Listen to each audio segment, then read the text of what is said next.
them, yeah. So you got nothing better to do. Sit around and drink some booze. Think fast, make it last, shoot the past. Tune in to the ModeCast, to the ModeCast, to the ModeCast, to the ModeCast. The ModeCast. We're back. It's been 2 weeks. Do you feel refreshed? Michael here. Hi. A.K.A. Mikey Mike. Do you feel refreshed? Answer the question. Don't just ignore me. Do I feel refreshed? Well, I guess not right now because we're just talking shit. Yeah, dude, now I'm just nervous. About how much you fuck up on the podcast. Caesar, it wasn't your fault. It was Ryan's. Yeah, he's going to call me as soon as he listens to this part. I'm like, hey, fool, what your brother talking about? Basically, Caesar, when your mic was off, dude, I blamed it on you while we had to scrap that podcast. But my mic was also off, and you're an easy target, so I blamed everything on you. And Jeremy called me out right now, and I fucked up on everything. Jeremy calls him out, and Ryan's looking like a kid with his hand caught in a candy jar. He's like, I didn't think you Because, knew. dude, I feel like I couldn't come clean because Jeremy does so much work on the podcast, and I do so little. So, me telling Jeremy this, he'd have been like, you fucking piece of shit. Like, Jeremy wouldn't have let me live it down. Like, he's not going to now. But I knew it was half your fault as soon as I listened to it. Isn't there a slight chance that maybe it was just fate? All right, so just fate? I don't know. That was fate? Since when do you believe in fate? That maybe it was meant for us to start over again. Hey, do you know what fate means to me? It means that you have no that any decision you make that you have no control over. Basically, that's what it is. Yeah. So you had no control of turning that mic on? It was meant to be that we were gonna redo that podcast. Now, how all the other ones were all choppy, then that was my Remember fault. what I just said to about him? Every time he's caught, the backpedaling that this kid does is unbelievable. Do you know, like, Ryan has a bunch of tells when he gets nervous? So, I don't know if you noticed, he's adjusted his collar like 3 times in the last 5 minutes. Because he always does the... I feel like I'm choking, dude. The weight of the world is on me. Fuck you, man. Oh, fuck. Yeah, I'm really bummed, dude, that I got right now. Please don't bend the cable. Fuck you, man. Don't call me out no more.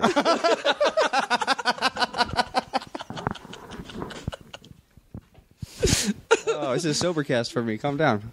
Why? I'm taking a little break. I need to take a couple days off. Then you're going to get so high when you come back? Well, I'm not taking, like, complete days off because I do believe I'm addicted, but I need that shit to go to sleep. So you're smoking at night? Yeah, just right before I go to bed, and that's it. I'm taking a couple days off besides before I go to bed. I don't.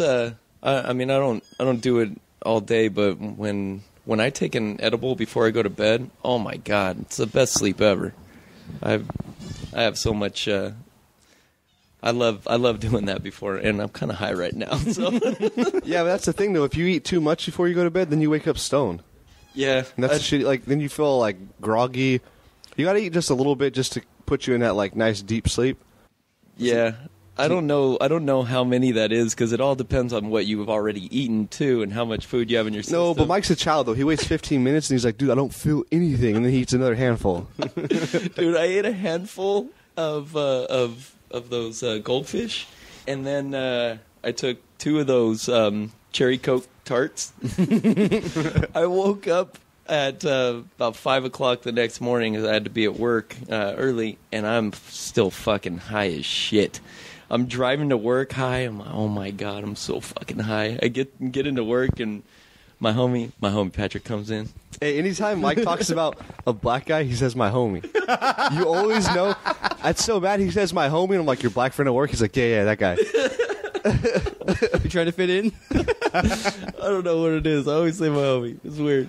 But What about your Mexican friends, what do you call them? my essay, or I just say A. No, he's like, yeah, so one of my buddies or one of my friends, and then anytime he talks about his black friend, he's like, yeah, my homie at work. And I'm like, dude, your black friend. He's like, yeah, that guy. It elevates my cred. That's why. Hey, Mike went to Roscoe's last weekend. To Ross? Roscoe's. Roscoe's. Oh yeah, I saw a picture of it. Oh yeah, that was cool. Hey, was the line as bad as I was telling you about? No, not at all. I just had a couple pimps going to getting ready to go to church. Like, they came into Roscoe's to eat before they went to church. They're fucking so fucking fly, dude. Like their bright ass suits? Oh, dude, the suits were just on point. The shoes, like everything. I'm like, Were they damn. colored suits? Huh? Were they colored suits? No, it was just like gray, black and white. But they look on point, dude. And I'm like, damn, they're going to church. I wish I had that kind of pride. But yeah, after I got done eating, had a great experience over there. Had, chicken, waffles, all of that. Deli got the waffles. I'm walking out and I see the manager and I'm like, dude, how fucking funny would it be if I just walk by and just put my hand up, power to the people, of like, thanks, my nigga, and walk out. You wouldn't have Make it out the door. You wouldn't have made it out. So I told that to my homie at work, and he goes, Mike, that would have been hilarious. You should have done that. I go, no, the only time I'd do that if That's like, how I you know were you're with talking me. to a whitewashed black guy. Yeah. When he said that would have been hilarious if you did that. Because a real black dude like, you want to die or what? Mike, don't ever do that. Oh, man. Dude, I went there one time and I didn't even make it in the door. Me and my old roommate, we were up in LA. We're going to go eat there. And the line was fucking retarded. Which one did you go to? I don't remember. I don't know. There's the Inglewood one. Yeah, That's it was in the hood. original one. It was in the where hood. Obama went. That one is like right off the, I think, 105 freeway. I don't know. I went there like freaking 6 years ago probably. Anyway, that one, I guess that one was the original one we went to, and all the people in there, cool as hell. It was a really good experience over there. I saw Mac 10 in the corner. Just like fucking just shout. No, I'm joking. I was like, what? Such an idiot. Yeah, I wouldn't be worried about going there. Hey, Mike, can you tell Jeremy about your hotel experience? Great. Fucking Ryan gets called out. Now he's gonna call me out on. Yeah, dude. Let's make this awkward. All right. So Make this an awkward podcast. so we went in. So we get to L.A. No. Tell him your plan. He doesn't even know what plans you're talking about. Huh? Your plans with your wife. From step one when you decide to go online and get the hotel. Well, so we're getting ready. We're going to go to L.A. for the weekend. I'm like, all right, well, I want to get a hotel. It's kind of close to Staples Center and whatnot. I'm looking. Everything is really, really expensive in downtown L.A. And I'm like, man, I don't want to pay, $300 for a hotel room. So I'm looking. I see this one, and it's a it's a 2-star hotel. Have you guys ever even stayed in LA besides 2 weeks ago? Huh? This is the 2 weeks ago. That was your first time staying in LA. Yeah. You So he wanted to cheap out on his wife. Go ahead, finish your story. Well, are you talking about a hotel or a motel? I don't know. I thought it was a hotel. It sounds like you're talking about a motel. It was the Milner. It's a Milner hotel. I don't know what's. It was. If it said hotel, it's a hotel. Yeah. All right. So I swear these guys put like the best, the one room that is actually clean and nice. They put that on the website. This is what it looks like and everything. And I'm like, all right, it's not too bad. And the reviews weren't bad on it. They're like, it's just a hotel. It's not. It's a rundown hotel. It's just a hotel. So we go to the Hold on, but you said it was 2 stars, so somebody had to give it a bad review. Shut up, Jeremy. That's a good point. Didn't do that. If it's a 2-star hotel, there had to been a shit ton of bad reviews. There was. I just saw the good ones. You just clicked on the 5 stars. That's so funny. Look, it's got great reviews, honey. So that way, when he knew his wife was gonna be pissed off, she could show her the one good review that was on there. This is the review I read. I went with it. So wait, hold on. What compelled you to make you think that 2 stars was going to be okay? The picture. The picture. The one picture The one picture.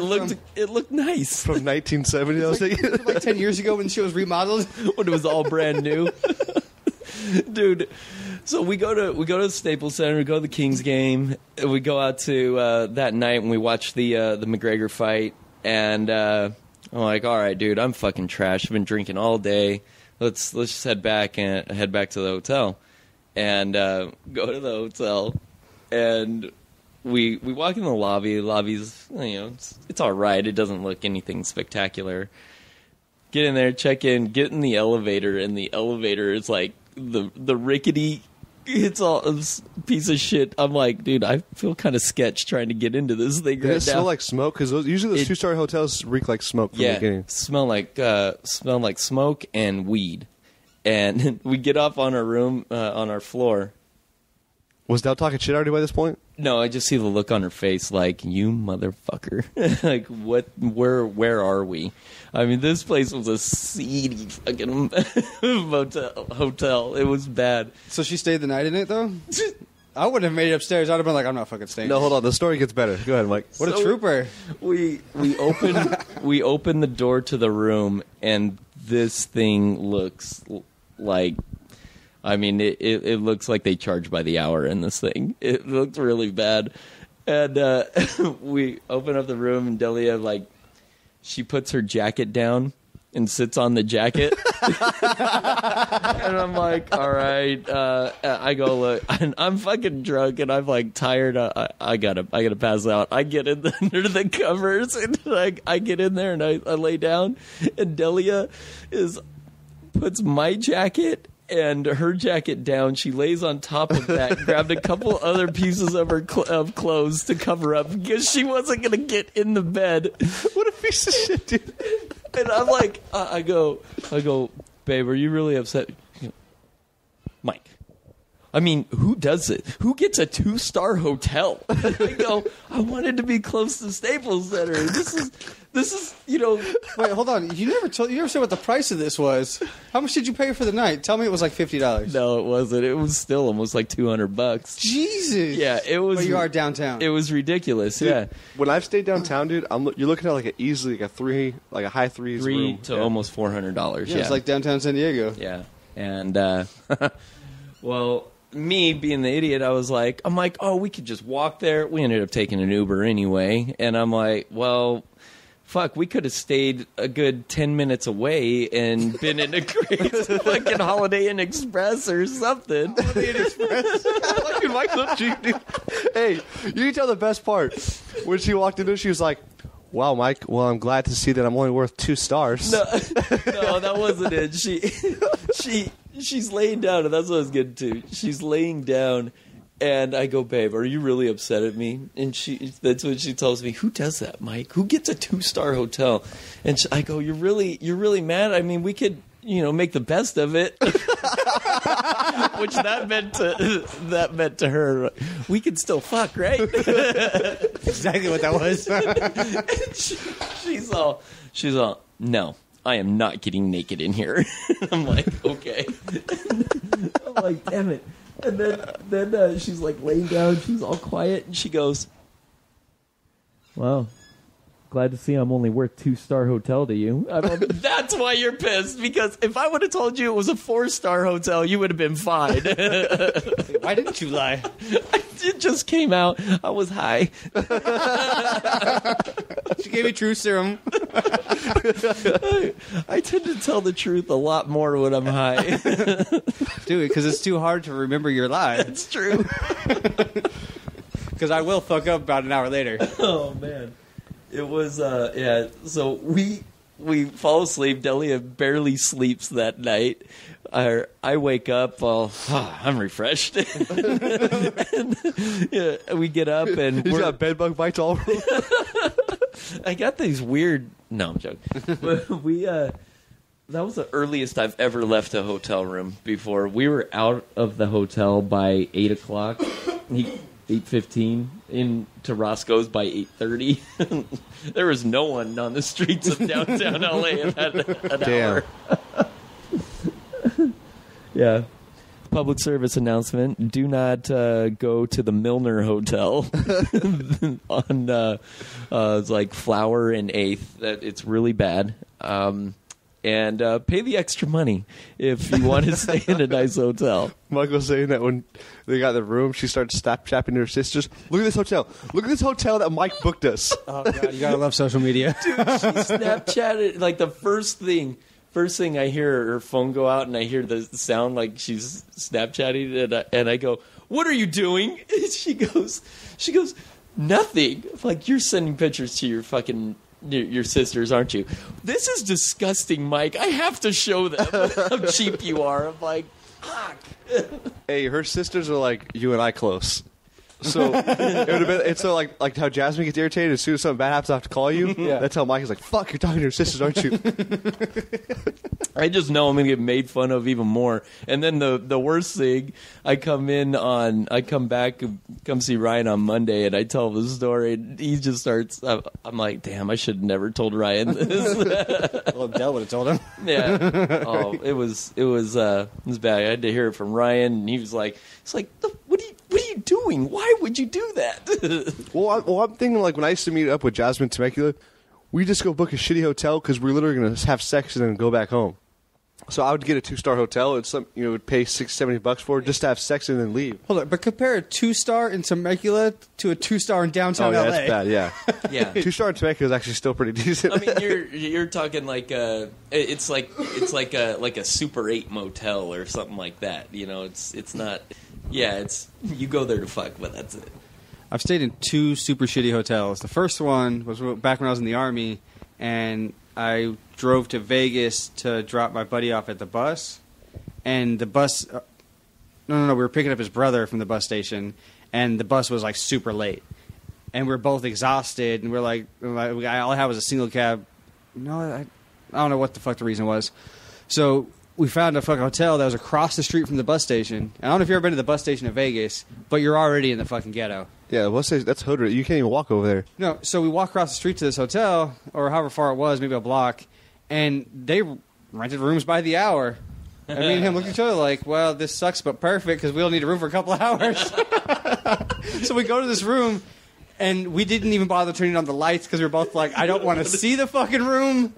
And we both just laid down on top of the covers next to each other on our backs and passed out. The guy you guys get the room from are faggots. What? Got a couple of fuckboys over here, huh?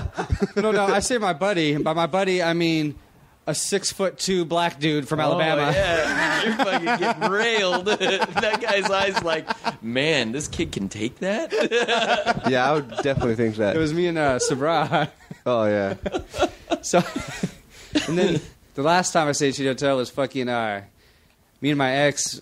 After we decided to split. We did this like last ditch effort fucking weekend counseling thing, like marriage boot camp is what it's called. Mm-hmm. And Marriage boot camp? yeah, remember when I went and did that? Yeah, I know. I didn't know it was called that. That was kind of It was funny. a 4-day seminar. Beat it into you that you actually love your wife? It was like a 4-day, like 12 hours a day seminar. Did you find it helpful? I mean, obviously you guys weren't together, but I'm saying, like, did you find it helpful? Had I wanted to stay in the relationship, it would have been really helpful. Oh, okay. Well, I don't think it was worth the money, though, because you can get the same thing out of fucking going and talking to your preacher. Like, you can go to a Christian church and talk to the preacher about your marriage and get the same fucking thing. They had a few techniques that I liked, but, I mean, at the end of the day, it's all the same shit. It's just whatever works best for you. That was the one where they were telling you to, like, revert back to your parents' childhood? No. A part of it was because a lot of our trauma. Well, let me finish this hotel story, but I'll talk about that. But anyways, the shitty ass hotel that I let my ex set everything up because I didn't even want to go, and she bullshitted me and told me that the reason I should go to this thing with her because you can go as a single person to better yourself in relationships, or you can go as a couple and better your relationship. But what she lied to me about was she said it was to help improve our communication. And I was like, fuck. Like, yeah, I definitely want that to improve because I'm stuck with you. Even though we're not married, I'm still stuck with you. Right. No, it was marriage boot camp. So she booked everything. We get done at fucking 10 o'clock at night with this fucking first day of seminar. We go to check into our hotel room, and it was and we had to drive. It was where was the seminar at? It was over by the whatever airport's over by in Orange County. The airport in Orange County. It was like right across the street from the airport is where the seminar was. Well, she had us booked like fucking 3 cities away. Holy shit. Yeah, we drove like 20 minutes to get to this room, and we show up, and it's not a chain. It's a motel, $60 a night. I'm talking. There was a fucking. I parked. There's a black dude sleeping in the car next to where I parked, and I'm like, great. And then there's fucking some crackhead sitting outside of his room, and then we get up to the room. I open the door, and I was like, motherfucker. To be fair, though, Katie was pretty good with money. No, she was good with money the way. I don't want to put him on blast, but somebody else we know we think was good with money. Katie is pretty good at making sure bills got paid, but she was definitely good at creating debt.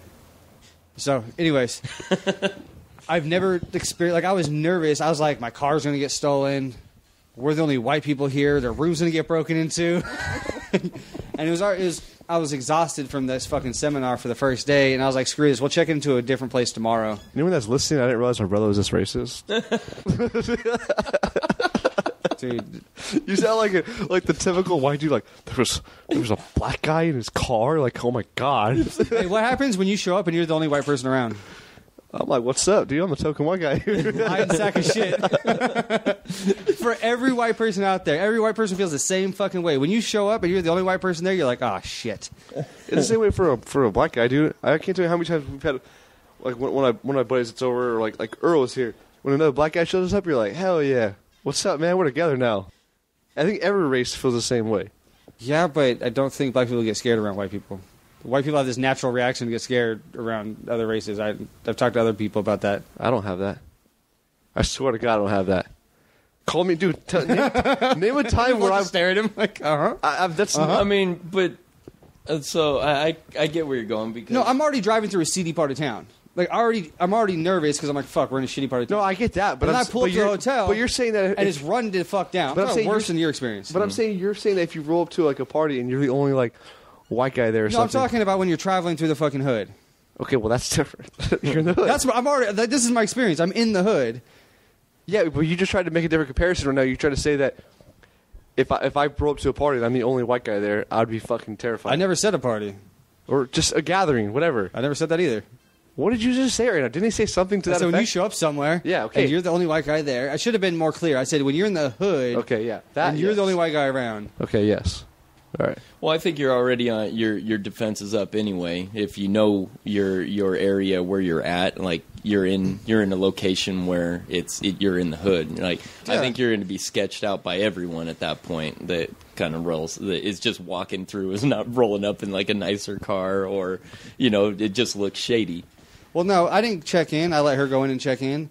But I'm pretty sure if had I been in there, they would have. They asked two questions. Is this for the night or for the hour? Did they really? No, I'm pretty sure they would have, though. It was that. Like, you made a joke about your hotel being like that. No, I'm pretty sure this is one of those. It was that bad? Yeah, it was that bad. How disgusted did you feel? So it was one of those. I didn't shower in that room. Where'd you shower? You guys are making I waited till the next day. Because we checked out of that place. We were supposed to be in that place the whole weekend. Oh, okay. I checked out the next morning and checked in to another hotel the next day. Damn. Or another hotel. That's pretty bad when you're like, there's probably a murder in this bathtub. I'm like just rethinking this hotel room experience with me now, and I'm just like, I'm starting to. I'm going to tag Dell in this. My mouth. I'm going to tag Dell in this. Hashtag find a new husband. Hashtag I'm only right? worth a 2-star hotel. Because I never even knew what hashtag was when we were doing that podcast with T and Brett. Like, you guys kept saying hashtag everything. Well, Brett kept saying hashtag, and then fucking T kept saying shameless plug. Shameless plug. After the podcast, he's like, dude, what's a plug? He came up to me and he asked me, and he goes, hey, what does that mean, shameless plug? No, you told me what a plug was, but then I asked Mike last night what shameless plug meant. Shameless just means he's like promoting something shamelessly. Right. He's promoting something of his own on someone else's. Which he wasn't. He just kept saying right. That. What were you asking me about the fucking boot camp? Two folks on a hanger you got in one of your left nostrils. Why wouldn't you tell me? Because I was been waiting for you to pause. You gone? Yeah. Oh, you're good. So, we said something about the boot camp. Bat in the cave. We said something about the boot camp. You asked me if it helped. Oh, no. We were talking about how I said how they basically made you go into your child. Your parents' like childhood. You figure all of our trauma stems from our childhood and our parents and whatnot. Yeah. And what I talked to you about was it made me realize, because you only, as a parent, you only use the tools that you were given, which is what your parents gave you. And in our case, I don't think we got very many tools from our parents for parenting, or for good parenting, I should say. Yeah. And then what that seminar made me realize is, well, they only know the tools they were given, and both of our parents had shitty childhoods and shitty parents. It's still a cop out, though, right? I consider it a little bit of a cop out because I think if you realize what the problems are, you should fix them, not continue them. Yeah. But then again, with alcohol and drugs, how much do you really realize what's going on? Yeah. And both of our parents had both. Yeah. So that gave me, like I told you when I got back from it, it gave me a little bit of sympathy for our parents because I can only imagine, what they went through as kids and the tools that they weren't given tools to be parents. And granted, we have a much better situation now because we have all the information we need in our pocket. Yeah. I can look up anything about parenting and psychology studies about parenting or kids, and it's I can do it within a few minutes. Very true. So it's a different world. I think parents of today, what else? It's a cop out. What else did you take out of that? Well, their whole thing, what they promoted was living above the line, which meant be a good person. That if you were living below the line, it's kind of like hitting somebody below the belt. You want to live above the line. You don't want to fucking live below that because now you're living. They're setting a standard that you need to live above this standard, and you basically focusing on learning each other because most people have shitty relationships. Those people don't even know each other. They live together and they've been together for years, but they truly don't know each other. They don't there's no communication and none of that. Because how many couples actually sit down and have real talks? I mean, I know with you, Ryan. God, I feel preachy right now. Preach on. I had asked you, you were having a problem with Jasmine, and I asked you, did you fucking sit down and talk to her about it? You told me yes. And then 2 days later, you talked to me, and you were like, yeah, I didn't do it, and we just sat down and had a real talk. I mean, how many people sit down and have real talks with their significant other? Like, hardly anybody. Yeah, you think you do, like, when you're upset about something, but unless you actually sit down and discuss what's actually truly bothering you. And be 100% honest. Yeah. I've noticed when I eat the edibles, I remember I tell you I can't really lie when I'm on edibles. Yeah. I find myself talking more to Delia and bringing up more real shit or feelings of how I feel and why I feel that way when I'm high. I don't know. Maybe I do the same thing. I do the same exact thing. And I feel like I'm almost in a safe place too, to where look, I'm telling you, like this is something from my heart and what I actually feel. And before I would do that, I would keep everything, a lot of it just bottled up. I wouldn't say what I was really thinking. And now that I'm actually doing this, it opens my communication a lot more with my wife. I don't know. No, because I think you're more paranoid and aware. Because I think anytime that I've ever eaten an edible, Jazz and I have had hour-long talks about like what we can improve. Yeah. Oh, and by the way, that edible we ate last night was amazing. Who made that? Was that, you say, Caesar's sister? No, it was one of my other buddies. Oh. I brought Jasmine home a couple cookies. And those cookies were so good. Yeah, I guess it's like I mean, obviously I didn't eat one, but it's like a hyper high. Yeah, I want to, this morning I was in the shower, and I was like, I need to start fucking making edibles. Like, I have no reason not to. Yeah. And even if I just do it for myself, like, who cares? And then if I like it, then maybe I could parlay that into something. Yeah. It's just, right? I'll buy something from you. I don't know. If you're making it yourself, you really got to know, like, how much you're putting into each thing, though. Because I know my buddy, or my brother-in-law, he cooked down, like, I want to say, it was a lot of weed, and made the butter and everything, and he made brownies. I had one fucking little bite of this brownie, and I was high for fucking 12 hours, and I was gone, dude. I was so done. And this was in Vegas. So this is the first time I've ever been in Vegas where I've slept a good 8 to 10 hours. He ruined his wife's experience also at the same time. Jesus. I don't know why she's still with me. Well, this morning he goes, I don't know what it is about drinking and getting high, because every morning I wake up and I feel like Dylan's gonna leave me. It's that paranoia from the weed. I wake up in the morning. I'm like, okay, I gotta be extra sweet right now because is she gonna leave me? She's gonna leave me. Dude, I do that shit. I don't know what it is. Like, I do the same thing when I get high with Brittany. Fucking, all of a sudden I get paranoid. And I'm like, man, like, is she really happy with me? Like, what are we doing here? Right. And then I'll sit down and have a talk with her, and she's like, what's wrong with you? I don't know. I'm nervous. Sorry. Truth serum came out. Truth serum came out. I swear, if you're honest with yourself and you get high, you start being real honest with everybody around you. Yeah. That's when I started doing that, it's amazing how much more I feel like I want to communicate. So I don't know. Well, people that talk shit about weed, I mean, just legalize it. It's fucking. It sucks though if you don't smoke weed and you hear this conversation that we're having. They're like, that sounds ridiculous. But then when you smoke weed, you're like, whoa. Any insecurity you have about yourself comes right to the table.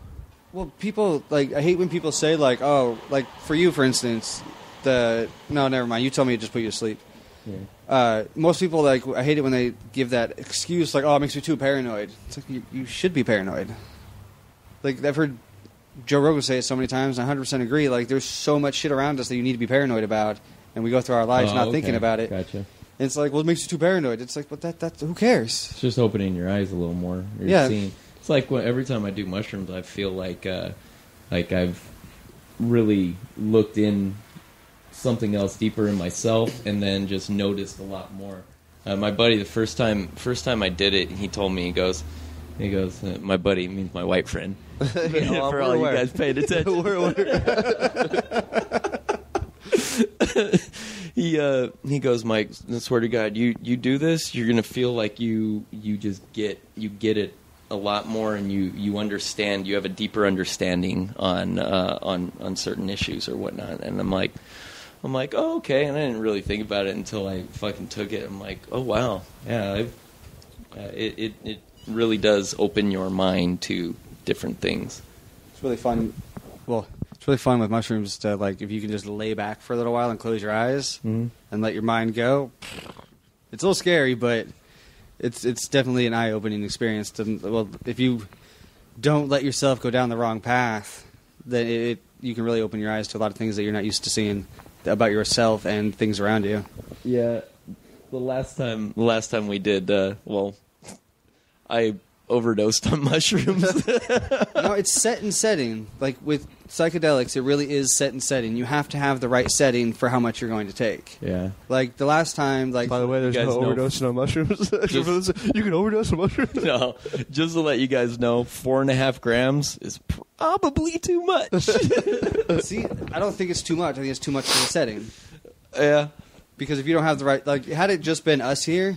Oh, dude, I would have been fine, but yeah. There was other people here that weren't on anything, and I'm like, I can't go out there. These people are all going to know. They're going to judge me. They don't like me. Well, see, that's why I gave you the warning before you started. You know me, fucking give it to Mikey. He'll eat anything. But the best part about it was, though, when Mike's telling me, I was like, yeah, I was hiding in that dark corner in the corner of your house so nobody could see me. And I'm like, dude, you can still see you.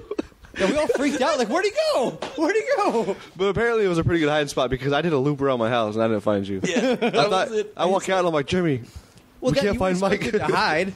What? You weren't expecting him to hide from you. Yeah. I was in because I didn't want to. I was walking in your front yard, and I'm like, oh my God, if someone sees me right now, it's like 3 a.m. People are gonna be like, what the fuck is this crackhead doing out there? I'm like, I gotta go in the corner and hide. Hey, what's funny is he was like, had to pick the right corner. He told me the one by my stairs. He's like, no, because then they're just gonna be like, look at that creeper standing in the corner. He's like, so I thought I would go in the shadows. I was like, it's dark out. What do you mean in the shadows? I don't know. And then I spent the majority of the time on Ryan's swing in the on the front porch, and I just have my hood on, just looking down, like, all right. I'm like talking to myself. All right, Mike, just go by the fire. Should go by the fire. Go hang out with everyone. And as soon as I get up, I'm like, oh God, I can't do it. Glued right back down to that chair. Dude, I took less than half of what you took, and I had a real hard time hanging out. Like, I would, because I took 2 grams that night. If I was to hang out with people again, I'd only take 1 gram. I think 1 gram would do me enough to like get me hyper and moving without the like that like oh my god. I was a little scared. And then to top it off, when well, Jazz's coworkers had no idea what you guys are doing. really, Yeah. oh, that's good. Then to top it off, when I called out her coworker, and then her boss was right there. Oh yeah, because you're not allowed to date if you're at the same branch of movie locations. As soon as if they have a I get it, but who cares? Well, yeah, Well, then yeah, one they're of the getting transferred managers now, was though. there. Because after Mike made that comment, Mr. Wade's like, one of you guys need to pick a store. Right. I made this comment. I walk up and I see Jazz's coworker sitting over there, and this one chick. Can I say her name or no? Yeah, go ahead. All right. No. I don't care. Okay. So Shaquila's sitting there and she's giving Odessa just fucking shit. And like, oh, you can't drink, you can't, and just like talking shit. And Odessa's just taking it like, okay, like he's not really coming back. Well, anyone else, if you're just like, if your boys, your friends or whatnot, you're like, fuck you take a shot, let's go or something like that. And they're not doing anything, and she's just like sitting there looking at him. You can see just the look that she's giving him. And I walk right up and I pay right attention to it, and I go, hey, Shaquila, I just got to say, you could cut that sexual tension with a knife right now. And I just, like, walk away. No, do you not remember the first thing you said to her? You're like, God, you guys just need to fuck already. Oh, shit. I didn't say that. And then they were like, what? And you're like, God, you can cut the sexual tension with a knife. I forgot about that. Everybody was thinking the same thing. Yeah, I know, but Mr. Wade was like, cool, like, like just playing it off like he didn't know. But then once it was aware to everybody, he was like, all right, I need to fucking stretch that now. And then I walk away, and Ryan tells me that, like, yeah, Mr. Wade's like told him, like, yo, you guys need to figure out which store you want to go to because I got to break this up. And I'm like, oh my God, they probably fucking hate me. And he's like, dude, everyone knew. It's nothing. It's no big secret. I'm like, all right. No, if the manager was, that should have already been in his mind. Yeah. And not to mention, Odessa is a sexy ass motherfucker. Dude, that guy's a stud. I saw that guy. I'm like, man, I fucking hate you. You fucking. That's what I aspire to be. Well, it's funny, dude. So Tall, dark, and handsome. I hope they His don't fucking listen. chin too. I hope He's got they that don't- prominent like. Perfect jawline. I hope they don't listen to this podcast. But anyways, we're in the kitchen, and I'm telling Shaquille, I'm like, damn, dude. I was like, everyone likes Odessa. I was like, all the females that see him fucking are all about him. She's like, really? She's like, well, on that note, I'm leaving with him. So then she grabs him and they leave. Then she calls Jasmine. She's like, oh my God. She was like, we had a good time. And then Jasmine's like, little hoodie friends are here, and they're like, oh, how was the side? She's like, girl. Girl, oh my God. And I was like, you're cheating on me, Shaquilla. Yeah, it was funny. God, everybody was on Odessa, like Brittany and Trisha both too. really? Isn't that crazy though? When you have that, when you used to be fat, you have that like constant fat complex with you at all times. Like no That's one likes me. insecurity. You have that though too. Yeah, I do.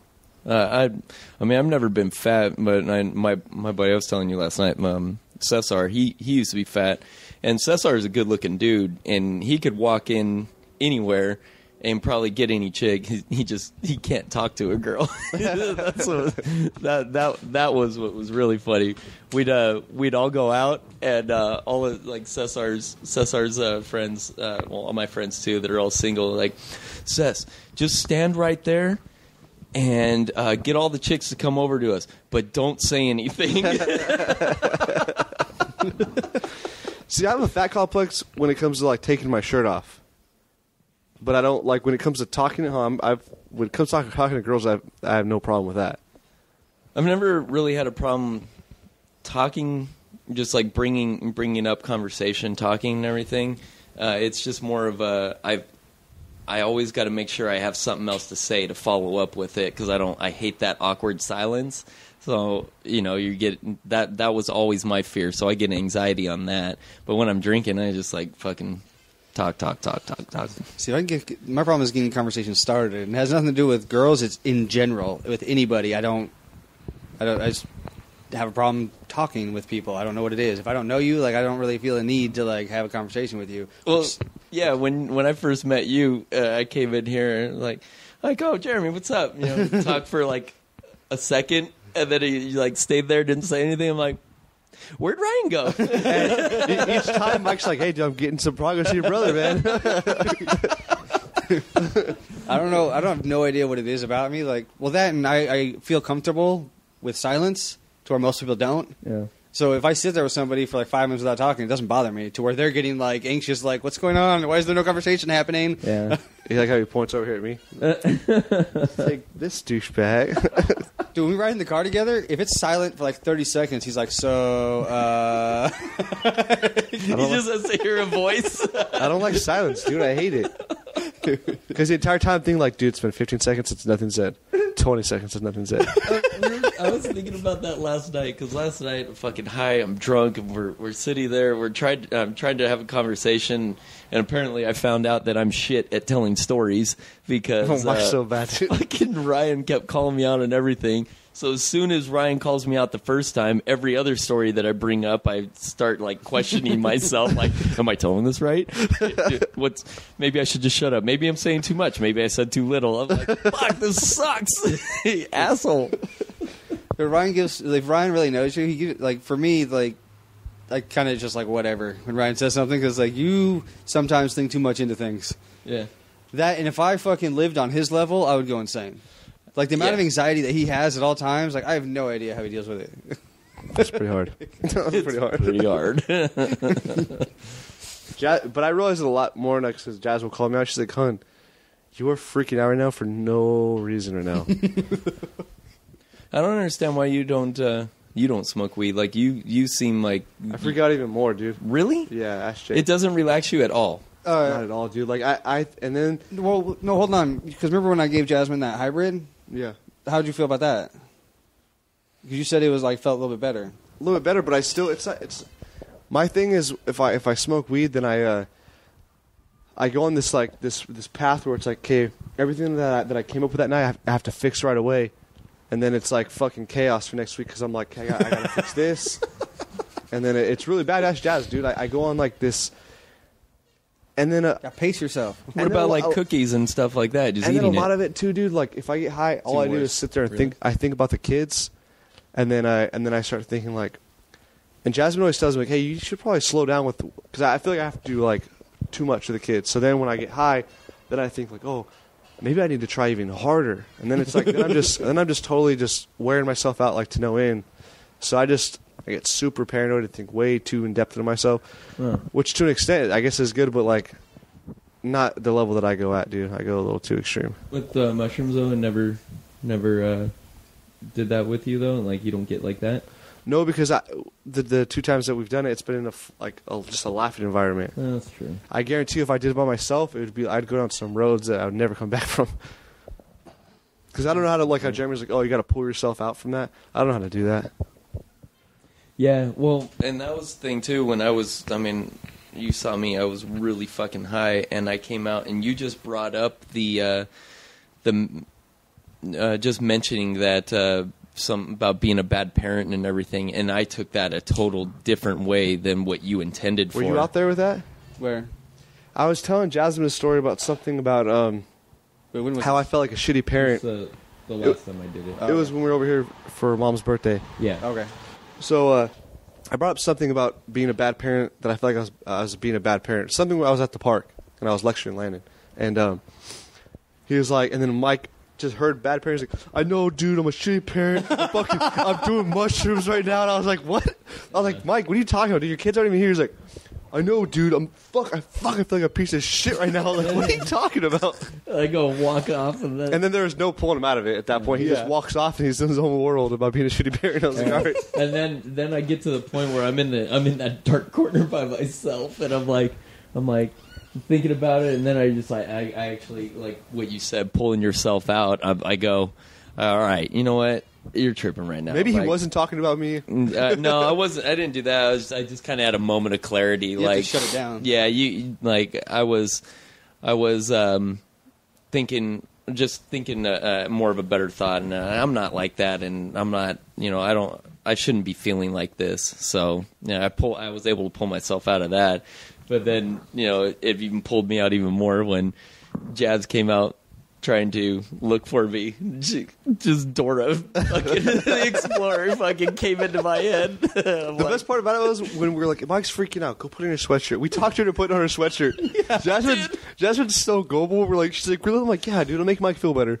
She puts on her pink sweatshirt for you. She put on her pink sweater, and I was like, oh my God, she looks like Dora. And I go, are you exploring?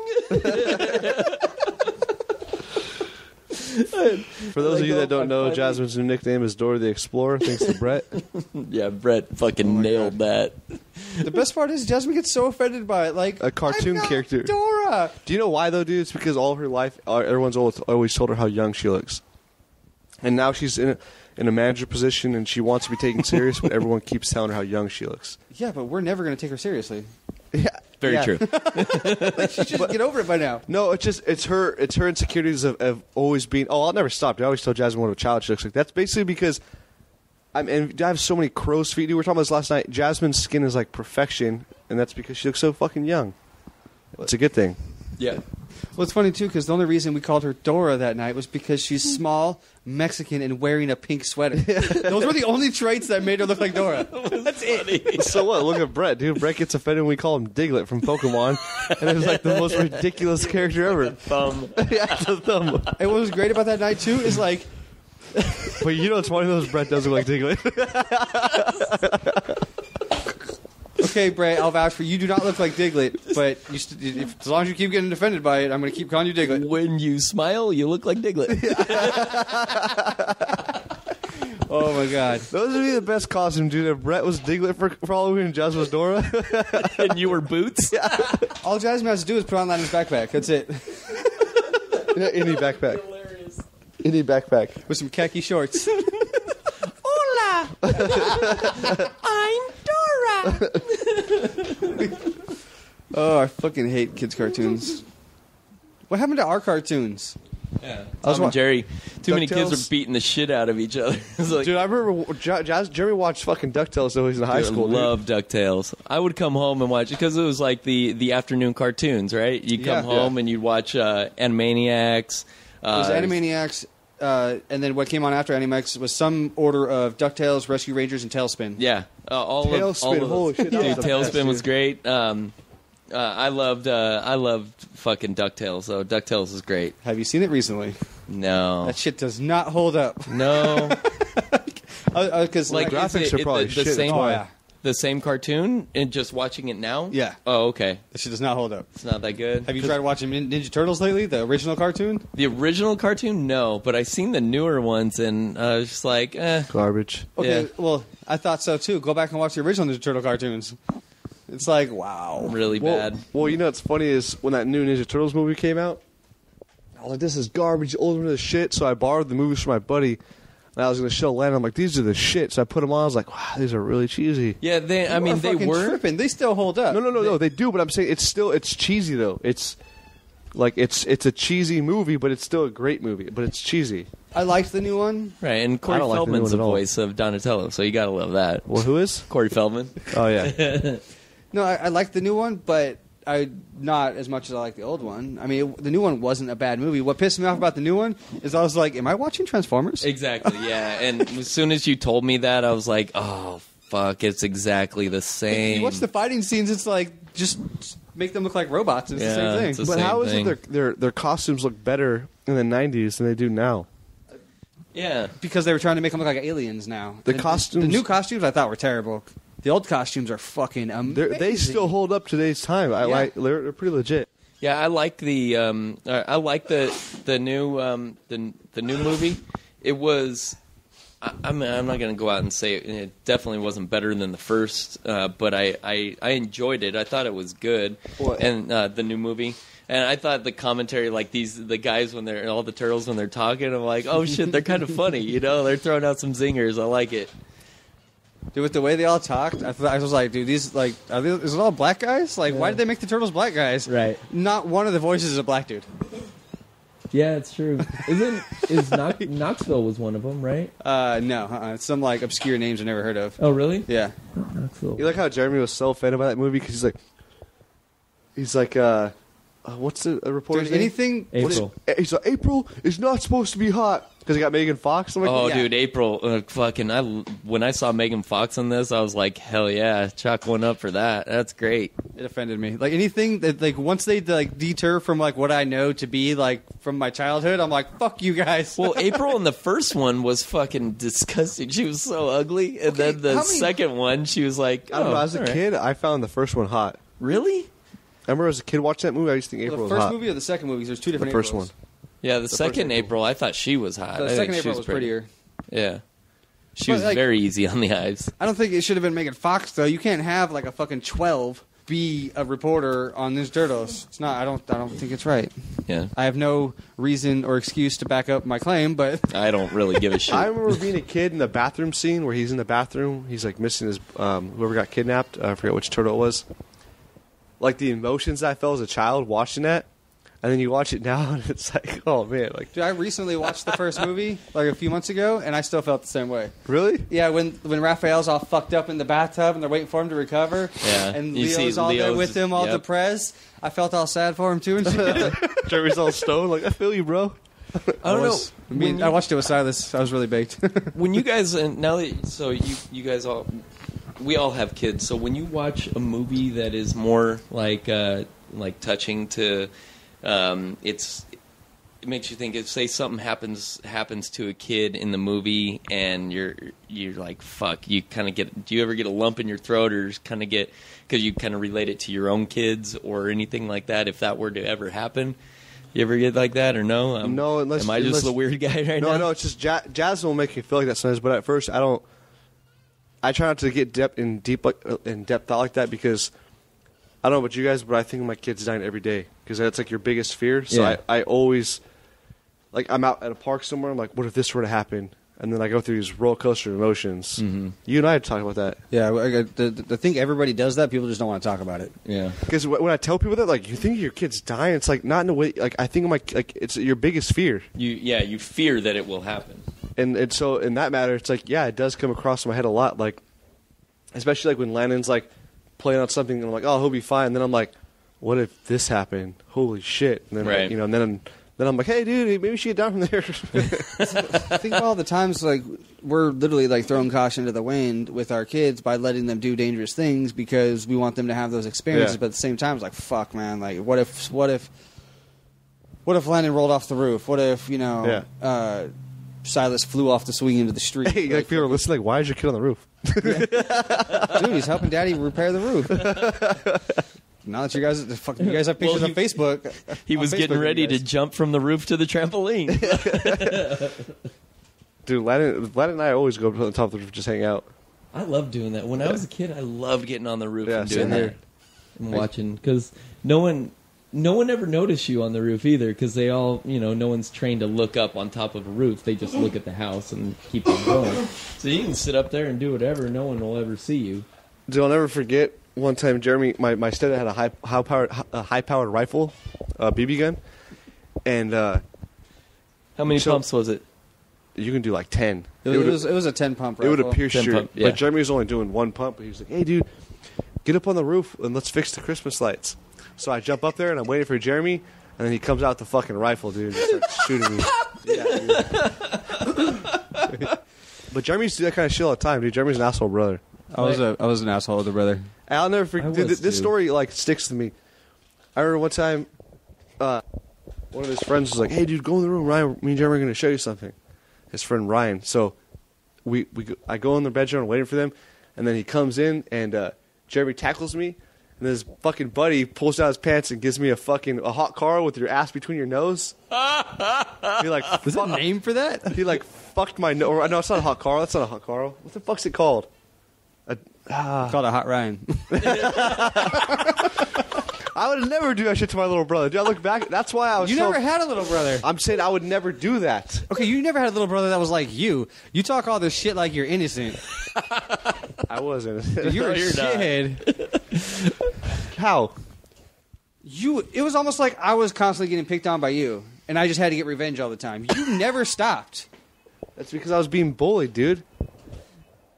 You know, like those kids that get bullied at school and then just become shit talkers and then constantly just get used to getting beat up? That's how I was. So I would just run my mouth to show Jerry I wasn't afraid of him, then he'd fuck me up, and then I'd do it all over again. The funniest thing last time where you told me a story about, like, yeah, because we were going over all the old pictures of Ryan and at fucking 13, 14, Ryan's a fucking beast. And I'm like, oh, wow, you're 13, 14 years old. He goes, yeah, well, that's when I really started working out all the time because Jeremy had left to go into the service.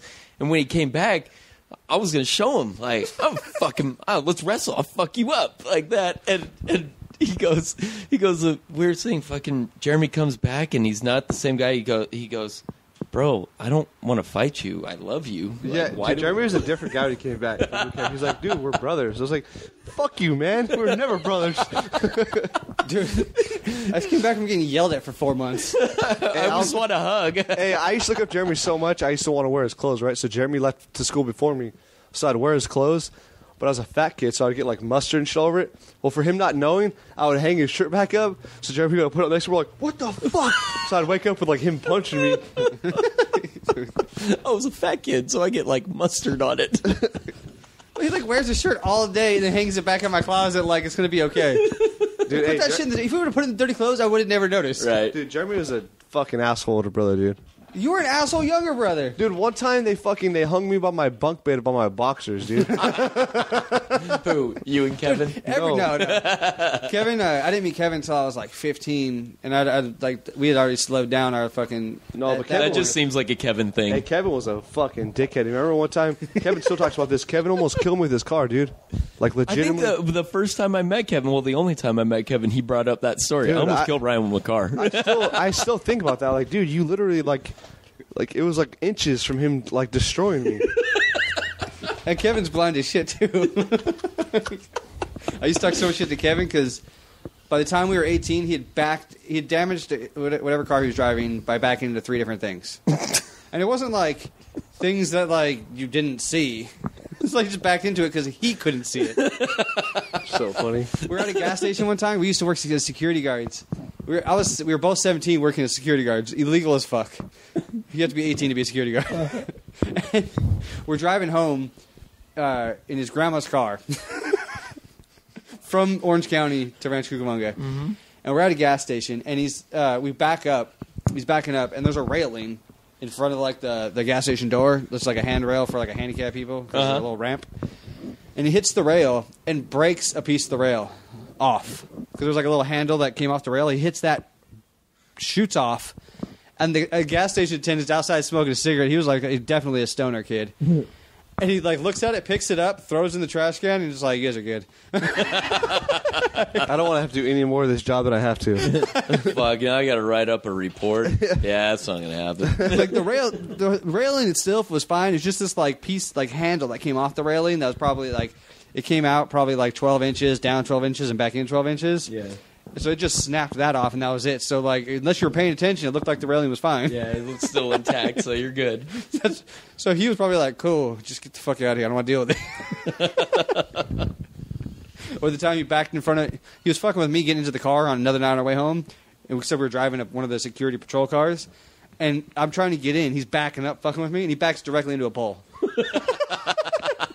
And right in front of 2 cops. Get out. We look over at them, and they weren't really paying attention. I'm like, dude, get the fuck out of here. Yeah. Of course, we're both in security uniforms. We're one of you. Don't worry about it. Top flight security of the world, Craig. Oh, we were the worst security guys. We gave 0 fucks. Let's get back to how much of a shitty older brother Jeremy was. Dude, you act like you didn't do anything. Everything I did was in revenge. Okay, what did I do? You never stopped talking. I still do that. You antagonize. You just go after him, right? You're like my younger brother, Nick. He just won't shut the fuck up. It was so bad, though, because it was like, you're a bitch, Jeremy. Fuck you, Jeremy. You're a bitch. And then something happens, something cracks off. Mom! No, I would never call mom, dude. I would get my ass beat even more. I'd never call for mom. That was one thing we never did. We never, like, we would hold things against each other. I remember one time... Dude, that was something I learned at a very young age that you don't rap from Jeremy. Yeah. Because I got my ass beat. You don't ever... Good job, Jeremy. Don't life lessons right there. Don't ever call mom. We never did that. Even my sisters. Yeah. Dude, my sisters learned that at a young age, dude. For being girls, dude, my sisters are tough as shit. Like, they're crazy tough. Even your younger sister, Sabrina? Nah. Well, No. Sabrina, because we only saw her twice a month. That's yeah. Our other sisters, they had to live with us. Yeah. No, dude, they're fucking tough, dude. Like, well, look at her. She's with Brett. Oh, fuck. I mean, you guys, like, listening to your stories, like, you tell me your stories growing up and what you went through and whatnot, and I'm like, I really don't. You guys grew up. You had a tough upbringing, all right, and you. Obviously, it made you who you are today, and whatever, But like, I never had any stories, and my friends, they would always give me shit because I grew up, Mormon? Mom and dad. What'd you say? Mormon? That too, Jeremy. But I grew up with my mom and dad, and it was always real easy, and we kind of. Basically, we got whatever we wanted, and we just had to do good with grades and, play sports, do all that shit, right? And, like, when I got into working security over at Target, one of my buddies, still a very good friend, we would talk, and he grew up, he had a really, really tough life, too. I mean, he remembers going to fucking, down to Highland in National City, that... Highland is like the equivalent to like a Crenshaw Boulevard up there, but it's all Mexican. And they would do that, and he remembers his mom taking a dude in the back seat and just fucking him in the back seat, and I'm While he was there? Huh? And he was there watching, I'm like, all right, wow, that's something I would never even know of. Yeah, I know, Mike, you were born with a fucking silver spoon in your ass. So I'm like, well, why is that? Why is that my fault? Why are you yelling at me on that? Why is that bad? Yeah. But, like, listening to you guys, I never, like, on this stuff, I just would never have anything to really contribute. Like, yeah, I got into fights with my brothers, but it was nothing, and it would always end with my youngest brother saying, "Mom." You know what's funny, dude, is I'll never forget this. Jeremy beat my ass once because I was the first one to get a skateboard, and Jeremy was like more into skateboarding, but my birthday hit first, so I got a skateboard. Mm-hmm. And Jeremy, being an older brother, used to jack it for me all the time. I never got to ride it. Well, one day, I remember I was outside playing with my football, and Mom's like, "Where's your skateboard?" And I was like, "Jeremy has it." And she's like, "How long has he had it?" And I was like, "He's had it all day." So she was like, "Fuck!" So she went and looked for him, and Jeremy got back. And Jeremy got back and beat my ass because I was like, "Dude, she asked me." Like, I didn't know. What do you want me to do? Lie to her? But I was in like, I think I was in like 4th or 5th. I was still in elementary school, and I got my ass beat because I told my mom that Jeremy had my skate. But it wasn't like I was like, he took it from me, like, "Oh, Jeremy has it," and then so my mom went and got it from him, so he had to walk all the way home. So he came home and beat my ass for it. Mom was fucked up too, because like she took the skateboard from me and just left me. What the fuck? My mom used to This ain't yours. Hey, my mom used to do dickhead shit like that. I remember like walking home from middle school, and I'd be still far, and she'd be like, "Have fun walking," and then drive off. I'm like, what the fuck? Dude, so many times that would happen to us. Because I'd be walking, there'd be like 2 of my friends with me. We're walking down the street, and she'd drive by and just talk shit and keep going. Yeah, dude. My mom. Hey, that's why we all talk shit so much. Dude, my mom was like the biggest shit talker, dude. Yeah, I contribute to that because my mom she didn't even work. She took us to school. Mom, I need to go to my friend's house. Okay, jump in the car. Let's go. Dude, the only time I could get it right from my mom is if like I made it a situation to where there was no other choice. Like, we used to go skateboarding, and there was one skate park that me and my friends loved, but it was like 3 cities away, and we'd catch the bus out there, but the bus stopped running at 7. And so I call my mom at 9 o'clock at night from a payphone and be like, "Hey, Mom, fucking, I'm in Claremont, and, the bus stopped running at 7. And sucks to be you. Nobody can come get us, but, it's a school night, and so she's like, fuck, I have to come get you. Right. And then she'd come pick me and my friends up, and yell at me the whole way home for having to come get me.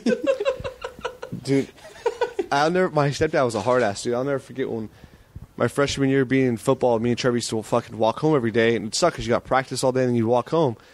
But my stepdad got to work at 3 o'clock, so I remember one day I got home, I was all pissed off. I was like, I don't understand. I was like, why you can't pick me up? He's like, so it's my fault that you're a pansy and you can't walk home?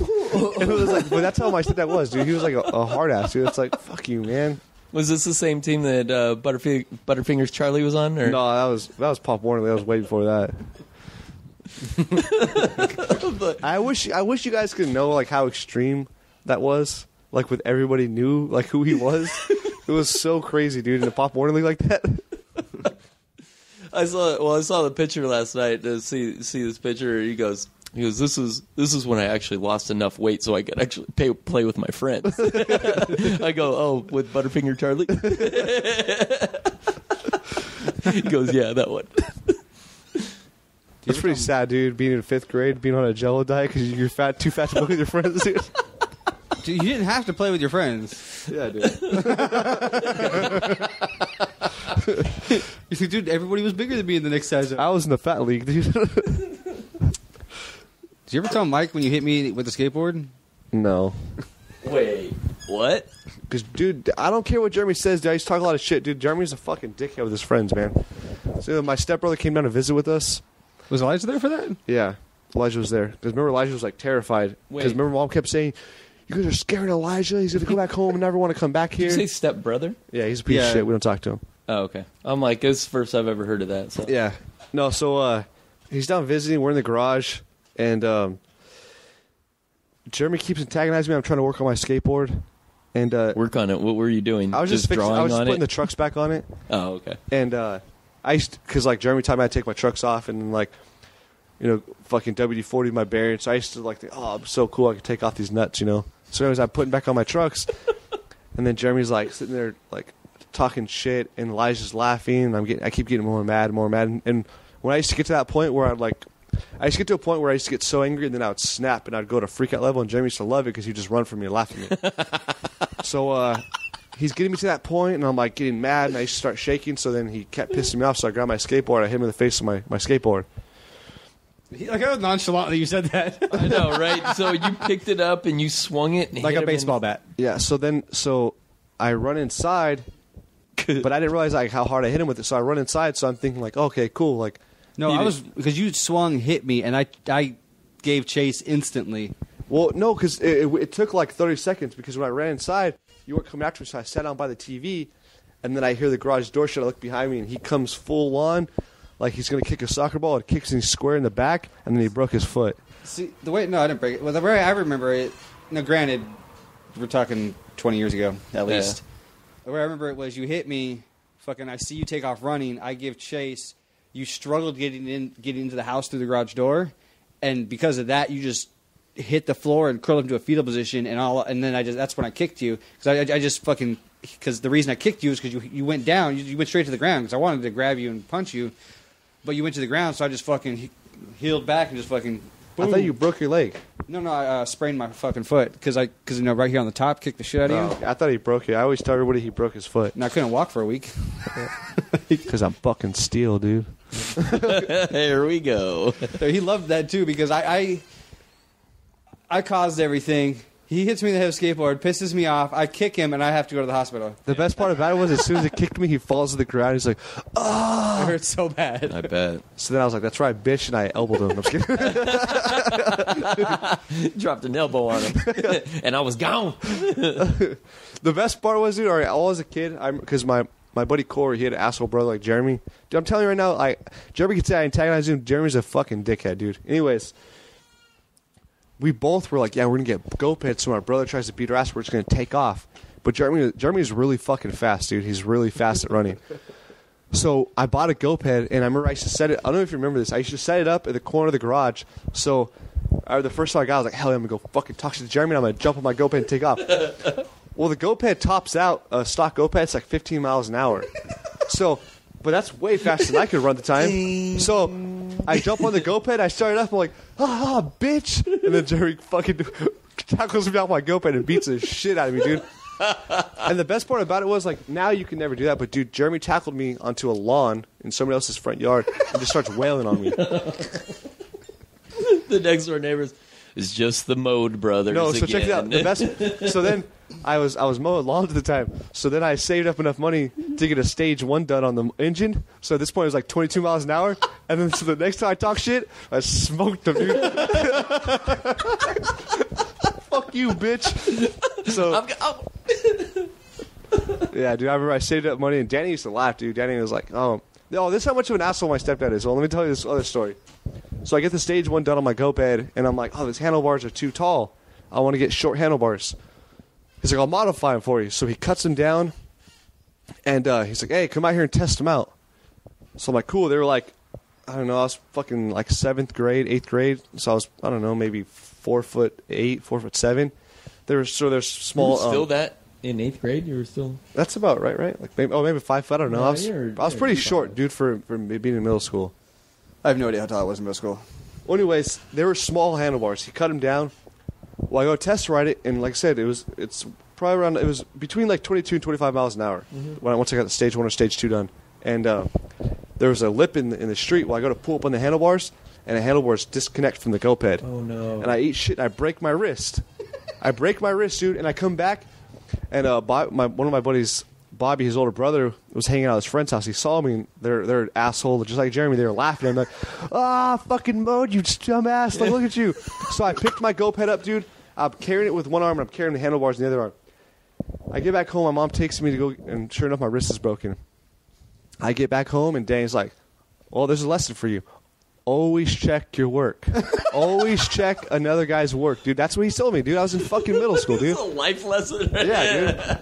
I was in middle school. He told me, he's like, "That's why you always check your work." He's like, "You know what? Better yet." No, asshole. Maybe you should check your own work. Dude,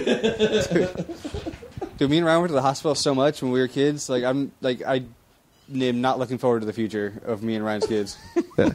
Dude, but like, I would never say it to my kid in middle school. Like, life lesson. Yeah. Always check the work that was done on your fucking... It's like, fuck you, man. No. So you're telling me not to trust you. That's what you're doing. I trusted that you knew what you were doing. I still don't check work, dude. I'm ride or die, son. Dude, every time I've ever changed my oil, I'm like, as soon as I drive away, I'm like, I hope I did everything right. And I tell you, it was just an oil change. It's hard. Did I put the drain plug back in? I don't think that was a life lesson. All that taught me was like, I can live through some shit. So, me and my brother Jason got into one really big fight when we were growing up, and it was when we were in high school. I think I had just started dating Delia, and Jason was a little shitbag back then. Like, he's just a punk. He took, never gave anything. You know, like, parents would do so much, and he was always just a fucking asshole, just like any teenager. I mean, I went through it too. I was a fucking prick too. I was thinking like, oh well, maybe I'll kind of teach him something like, hey, don't go down the same road. And my mom was talking to him, and he just he turns around and just walks away like he was, he was pissed. He didn't want to hear it, type thing. And Jason's walking away, and I grab him by the shoulder, and I kind of just turn him around, like, yo, dude, mom's talking to you. And I pull him by the shoulder. Well, he turns around and he has his fist like he was gonna hit me, and I see that, and I just give him a quick stiff one right to the chin, just from the side. I had nothing behind it, nothing. It was just a boom, right to the quick little jab, right to the chin. After that, I realized that Jason cannot be talked to when you hit him in the face. Jason comes after me. He was like a fucking pit bull, fucking on me. Just comes, tries to tackle me, and I pull him. Me being the older brother who's never gonna beat me up, so I fucking take him down to the ground, and I have him in a hold, and he can't move. He can't get out of it.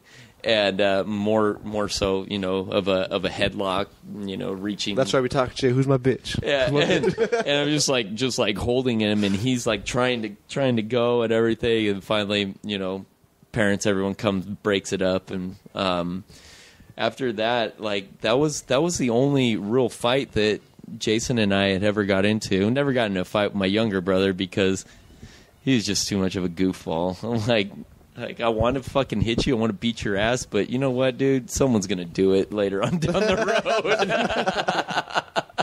That's why you got to prepare. I got my fair share of ass beatings. Yeah. See, Nick just, that kid, he would talk so much shit, and he'd always get away with it because Jason grew up as a fighter. Like, he would always fight anyone, everyone, and he would lose it, you know, like his, you could just look into his eyes like, dude's not there, you know, he's just going after him. That's him. Yeah. Oh, I could see. And Nick would always get away with just talking shit because Jason would always step in, do something. I would step in sometimes and do something. And then I'd realize, like, God, Nick, you're such a fucking prick. Like, why are you doing this? So Jason was always a fighter. I was always, I don't know, I grew up, my mom went, you better not get into a fight. You better not fight. You better fight. So everyone thought I was a pussy growing up because I never did anything. I never fought at school. And, you know, I fought outside of school, but it was only a few fights. I guess, I don't know, that's why I learned how to try and deflect and be funny and rather try and be witty rather than being a tough guy. I don't know, like you guys sit there and you Ryan, you've told me plenty of times you've gotten into so many fights, and I've never been that guy to do that. I don't know where I was going with that, but no, I think as a kid though, it was just a shitty role model. My stepdad, he's telling me all the time, don't ever let yourself get punked. So as a kid, like, you could take that the wrong way. So it's like anytime somebody says something bad to you, you don't ever get punked. And that's like the worst advice to give to a kid. No. I mean, but I like what I look at with my kids right now, and I just went over because Xander came home and he had a bloody nose, and you could tell like it was dried blood and everything. I'm like, hey, what happened to your nose? Why's your nose bloody? He goes, oh, so and so hit me, and I'm all, what? So the first thing comes into my head, I'm like, did you fucking hit him back? Like, what happened? He's like, well, I told him that I don't like to be hit in the face. And I'm like, well, good job. I mean, that's, well, using your words. Good. We've been telling that. But then Delia and I sat him down that night and we're like, you know, if a kid keeps messing with you, once you tell him that, you know, you don't like to be hit and he hits you again, you can hit him back. I'm like, I'm all for it, but then I'm thinking, fuck, we're gonna get that phone call. So, a kid like just that nailed this kid right in the face. I give zero fucks. I tell Silas to hit back. Same thing my dad told me. You don't hit first, but you definitely better hit back. Right. Yeah, I don't do that with Lana, dude, just because I don't want him to go down that same path. I get so worried about that. Well, think about the difference, though. See, Danny liked you more than me, so you spent a lot more time with Danny, and Danny was a huge influence on you. Yeah. To where me and Danny we barely talked. We barely said anything to each other at all. How old were you when he came in? I think I was 8 or 9 when he first came into our lives. And you were... So he was fucking 5 or 6. 5 or 6? But see, what Jeremy didn't say though also, Jeremy was a stubborn fucking kid, dude. Like, the most stubborn kid you could ever imagine. Mm-hmm. Nobody was telling Jeremy what to do. Like, Jeremy was always in trouble because Jeremy would always talk back. It was never... Jeremy could say, like, oh, fucking... Jeremy's sitting over here just nodding. Well, no, like, him saying, like, me and Danny, yeah, we clicked more, but that was just because, to me, I looked up to Danny so much, it was more like anything that he said was, like, gold to me. And, like, I guess I kind of always try to impress him. Like, he always tell me, like, I don't care how big the guy is, if he's talking shit to you, knock his ass out. And that was retarded. Like, there's certain things that he told me where it's like, as a kid, you take literally, you know, you're like, of course, oh, yeah, for sure, you know, because you don't know the difference. So when he tells you, no matter how big he is, you still knock his ass out. The bigger he is, the harder they fall. So I grew this fucking, like, this ego of me where it's like, I don't care how, I'd rather get my ass beat than getting punked. And it was like that forever, dude. Well, just judging by the stories that you've told me, I mean, fuck, when you went after that one dude and you got your fucking skull cracked, I was like, didn't occur to you just to maybe stay at home that day? Nah. No, I had to go back.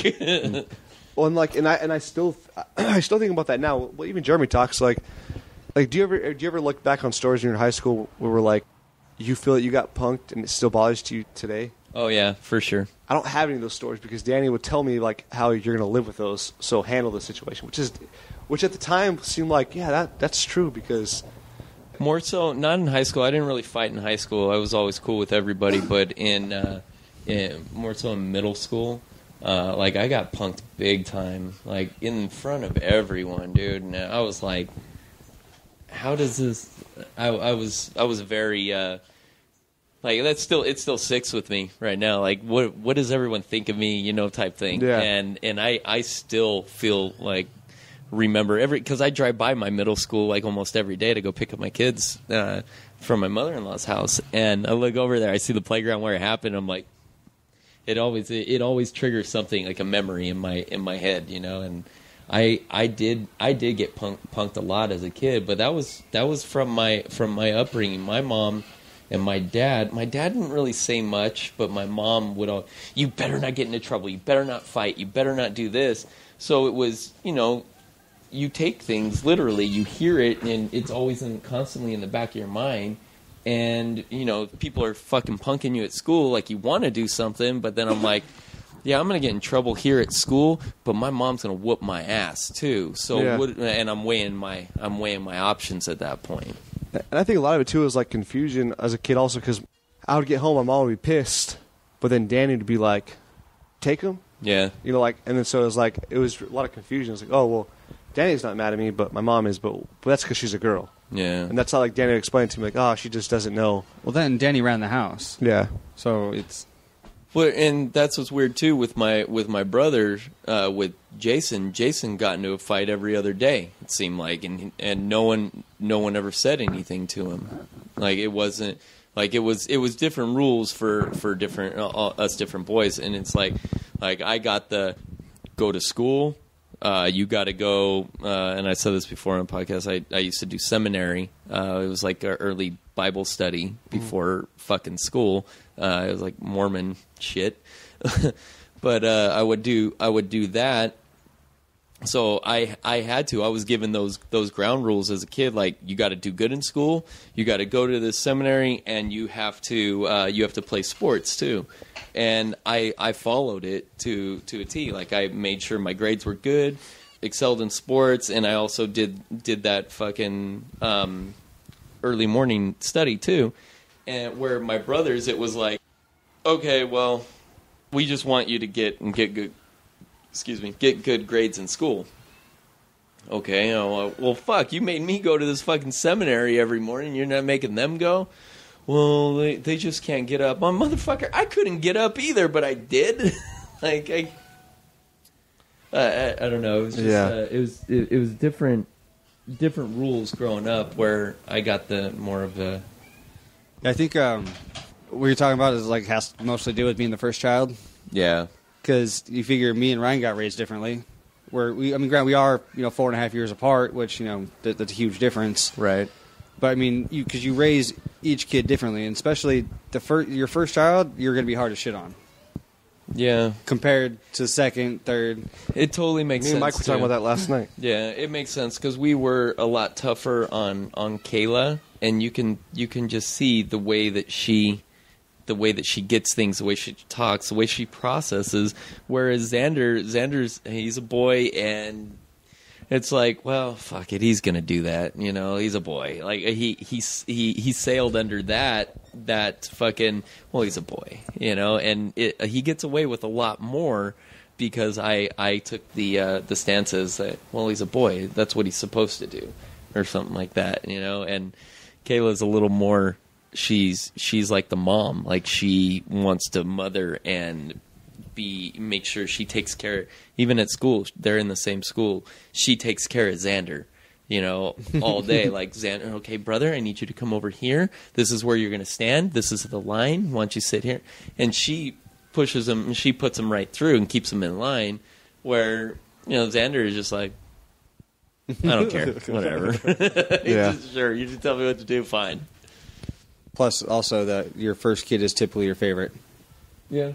It's not like your parents are choosing. It's because as a parent, all of your experiences you've had for the first time with that child. Right. And so deep down, no matter how you feel, I'm not saying people don't love their other kids. It's just there is a little bit of favoritism There's towards a favoritism towards it, yeah. I mean, he'll attest to that with me. And then, hell, my cousins, they talk shit about their older brother, or to their older brother all the time, saying he's the favorite, because he is. Well, wait. That's funny, because... So people understand, you're saying that I tell you that you're the favorite, right? Yeah. Okay. Yeah. Like I say, you can attest to the fact that I am, I got treated, it's not like I was treated as the favorite, it was just there was favorite. Hey, you know what we always held it to? It's like, Mom, why are all your passwords Jeremy? No, I give my dad so much shit because it's always like, well, whatever. I know it's Jason. Jason's your favorite. Jason can do no wrong. You do whatever you want. You can do it all for Jason. Can't do it for me, but you can do it for Jason. You know, so it's always like that. And so something will come up, and my dad will be talking. Well, yeah, Jason did this. It's like, oh, yeah, your favorite. Like that. He's just like, it's not like that, Mike. I love all my kids the same. I'm like, yeah, okay, sure, Dad.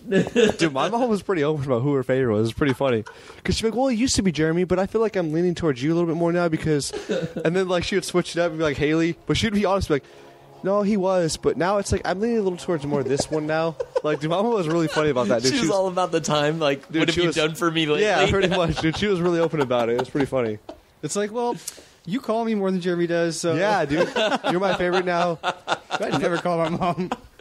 That's the thing, too. Like, Delia gets on me so much. You're talking about how you guys are so close, and you guys talk all the time, and where Delia calls her sisters all the time, and they talk at least once a day. She'll just sit there and she's like, Mike, when's the last time you talked to your brothers? I'm like, ooh, I don't know, maybe a couple weeks, 3 weeks. I mean, when was the last time I talked to Ryan? That was today. Yeah, right. And that's the thing. We got into that conversation too. She's like, why don't you communicate all the time with your brothers? Why don't you talk to your brothers? Why don't you just call them and see how they're doing? I don't know. We just weren't raised that way. Like, it wasn't. Well, it's not even about being raised that way. It's just personalities. I mean, me and Ryan are so close because we have really similar personalities. Yeah, we agree on a lot. But I do think though, like you made that point. I was telling Mike last night that I never looked at that way. Like, Mom as a kid preached to us about being close to each other. Yeah, like and I think that does, dude. When you told me that, I was like, holy shit, you're definitely right. Because dude, we used to fight. Mom used to get pissed. Like, you guys are brothers. You guys are sisters. What are you guys what are you guys doing? Right. Yeah, my mom was okay. I guess I do need to retract that because we were raised to be close in a way. Right.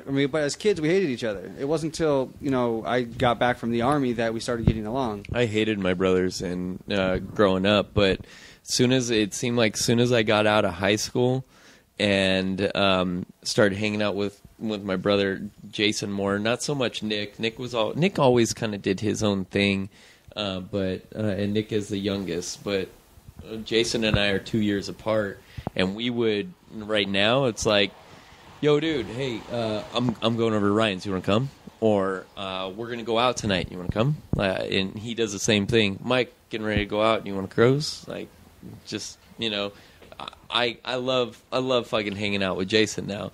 Where when we were growing up, I couldn't get rid of him fast enough. I don't be away, or don't just get away from me. I want to go do my thing.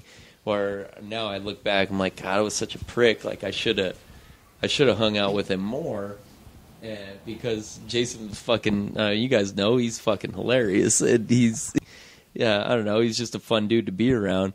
Where now it's like, that's why I always want to be like, if I'm going somewhere, like, yo, dude, why don't you cruise? All right, we'll see what's up. All right, cool.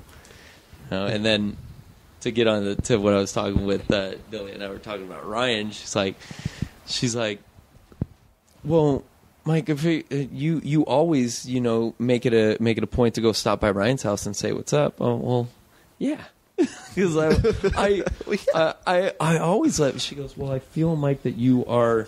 This is when we're both high, so the honesty is coming out.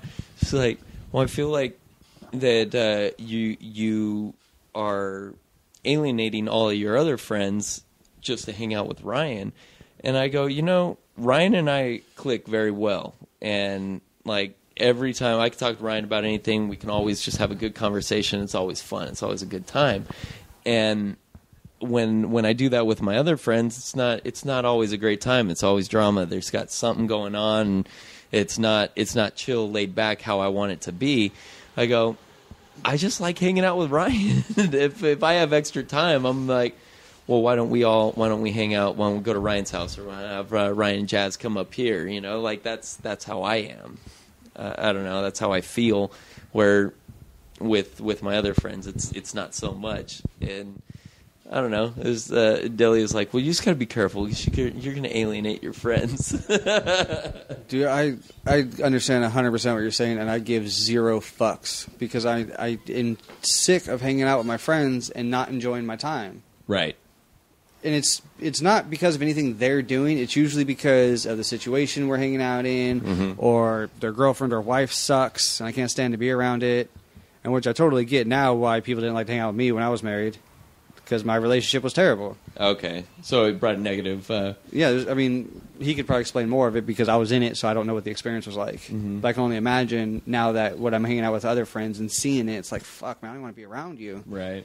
Ryan, was it a negative? Oh yeah, it wasn't Jeremy, because like everyone when they hang out with Jay and I, it's like, fuck, like your guys' brutal honesty is refreshing, like you always say. But with Jeremy was around Katie, it's like if he had said certain things, Katie'd be like what's your deal? And then Jeremy would second guess myself all the time. Jeremy would second guess himself, and then it wasn't like I was getting. That's probably what kept you quiet too. Or it's like I've always been quiet. Well, yeah, but that even more so. But a lot of it too, like I was a douchebag.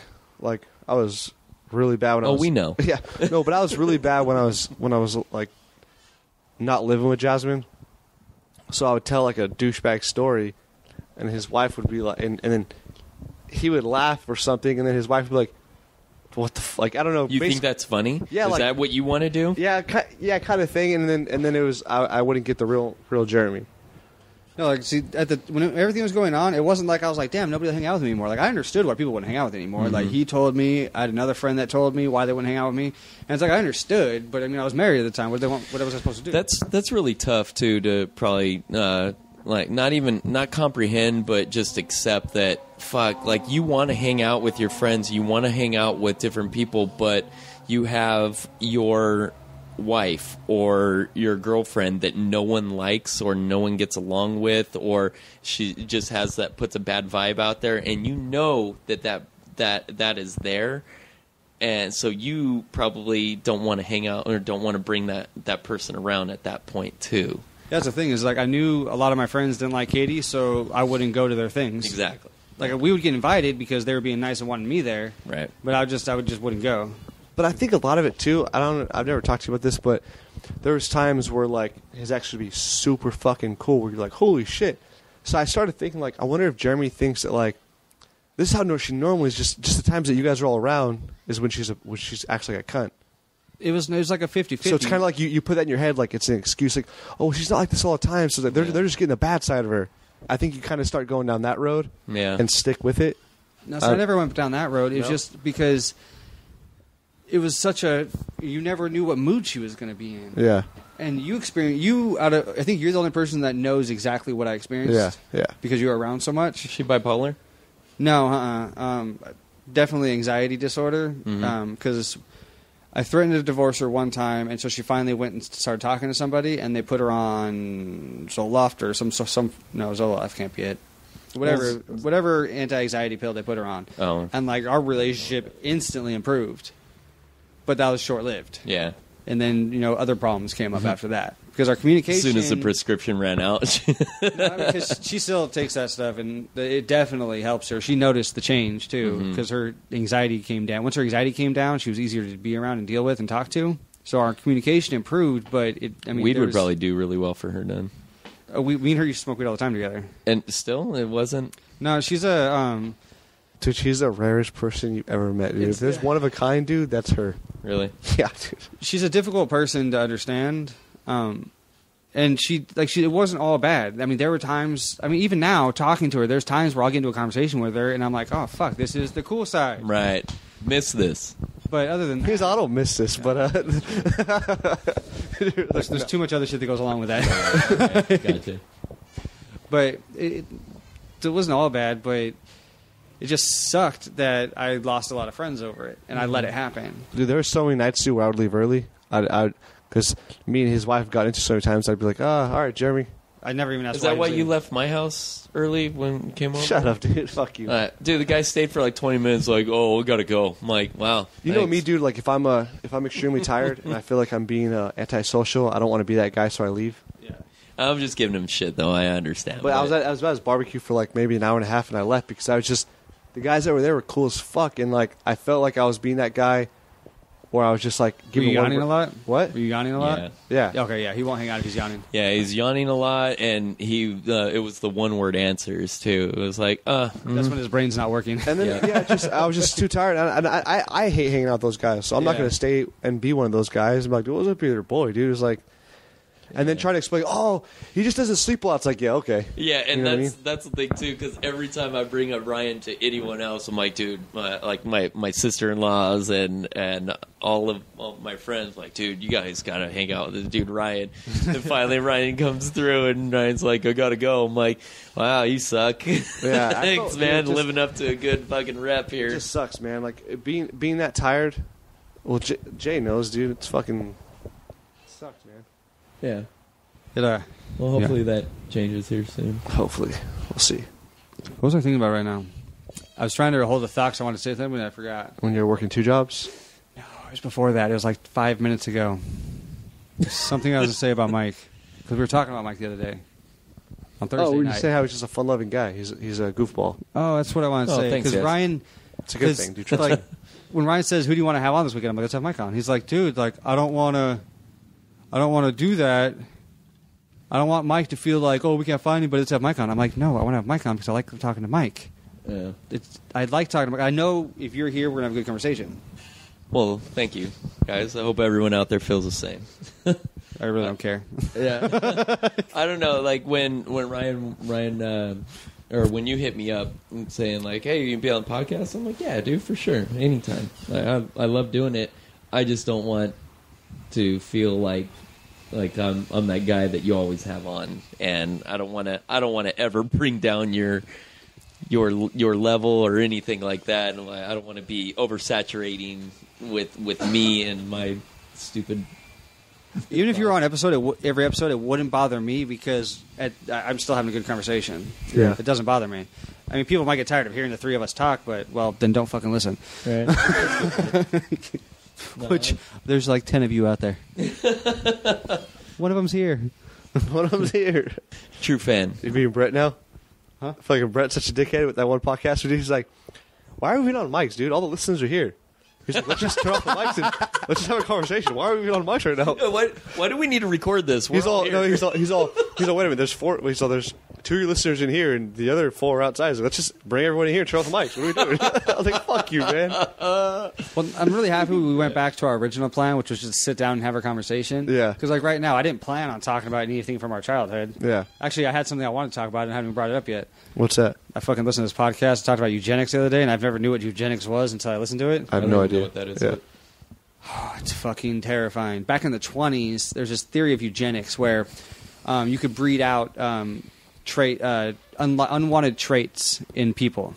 So, Kind of like how you breed a dog. yeah, well, yeah, just any unwanted traits, like fucking, no, it's stupid people. We can get rid of stupid people. Really? Yeah. And so our government sterilized over 70,000 people under eugenics. Basically, that you're too dumb to breed. Wow.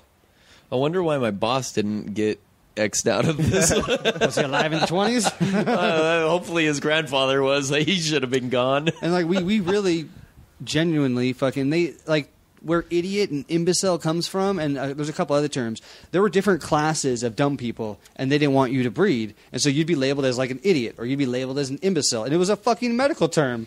This is real? Real shit. Over 70,000 people were sterilized by our government. Where did you watch this? Or I think that's kind of dumb, though, because I know a lot of people that are dumb that have had fucking brilliant kids. Well, yes, that's why I'm bringing it up. It's such a dumb idea. It's a terrifying thing that our government did this. I mean, granted, it was the 1920s, but that wasn't that fucking long ago. That was less than 100 years ago. Right. Where was this done? Was it in the United States. Okay. There wasn't like a specific location. It was all over the U.S. They just did it all over, and they had they took if you were labeled like an idiot or an imbecile or something, you would be put into a camp. How were you labeled? Like medically labeled. Like they probably gave out tests or something. Like so, I was listening to a podcast called Fresh SAT Air. scores. SAT scores. God, I would have failed miserably. It's a NPR show called Fresh Air, and the host was interviewing this guy who wrote a book on eugenics. And he was talking about everything, and I was like, Jesus Christ, I had to do some Googling after I listened to the motherfucking thing. Right. And but yeah, basically our government, like they used this one girl as she was actually a big court case. Her mom got put into one of these fucking camps and labeled a fucking imbecile and an idiot or something. And like you were put away like a concentration camp. Like you were separated from the population, like a prison almost. Fucking funny. I mean, it sucks, but it's pretty funny at the same time. I know. Well, and so she got put into a foster home, and she was doing really well in school until this fucking douchebag foster parents took her out of school because they wanted her doing more chores around the house. And they started fucking loaning her out to neighbors and shit to do chores for the neighbors. And so because she wasn't in school, she wasn't smart, and so she was labeled a fucking imbecile. Oh, because so they labeled her as an imbecile and sent her off to this fucking camp where her mom was. And then she ended up getting sterilized. And it ended up coming out later that what was done to her was fucked up. And it was all this giant court case. when you say sterilized, does that mean they make it so you can't reproduce? Correct. Okay. So for women, they would cauterize the fallopian tube, so the eggs couldn't travel anymore. And in men, they do cut the vas deferens. Yeah. Deferens, however you pronounce that. I have a vasectomy, and I still don't know what they actually did to me. What's that? You don't know what they did to you? I have a vasectomy, I still don't know what they did to me. I just know I can't have babies anymore. Do you want me to tell you what they did to you? No, that's cool. Right. Keep going. They cauterized one of... Or did they cut it? You cut it? You cut it, and then you burn both ends. Yeah, burn both ends. Cauterize both ends. But the original technique was you would actually cut out a small section of the vas deferens. So if they cauterize it, it makes more sense. You said vas deferens? I've never even heard of that before. Even it's called biology class there, buddy. We didn't have biology in high school. Jesus Christ. Oh, the mode guys just throw you into remedial or what? Our high school didn't have biology. Really? Yeah. I thought, that's you have to have No, only certain life high schools. science? No? You have to have a certain amount of credits in science, and that's it. You have to be specific sciences. Because I transferred high schools to graduate, and the high school I transferred to required biology credits. Yeah. And so I had to take biology there. But That's crazy. It was an adult school. So. I mean, I hated biology. Don't get me wrong, but I mean, there's definitely a lot of stuff in there that's pretty cool. Biology. It should be a requirement to take biology. Yeah. My last year in high school, life, man. My last year in high school, I was doing a homeschool, where I would go pick up packets at a school as a joke. Oh, that is a joke. Yeah. For real. Like there was kids in my school. They did homeschool. And they would go to the school, pick up a packet, and go home. And I went through their packet, and I'm like... It's so fucking stupid. I go, this is what you're doing to graduate high school? Yeah, there's no learning that's what there. they require. I'm like... Every other page, I remember I just write in non-fucking sense answers, because they would never check it. No, They'd check like every other page, and they'd be like, oh, okay, he did it. it's crazy. Dude was awesome, because I went to the same school he did. Actually, I paved the path for you and Trisha. Because our mom... I love watching Jeremy's his mind work, and he just starts laughing about what he's thinking about. Because I realize how far back I have to go to make it make sense. Because I transferred schools without telling my mom. What? Yeah. How does that work? Well, I told her because if I continued in high school, I was not going to graduate. And I told her I'm not going to graduate. If I take summer school, extra classes, I'm not going to graduate on time. And she's like, "You're staying. You're not dropping out of high school." And so I was like, "Well, yes, I am." And so I transferred myself schools because I just forged her signature.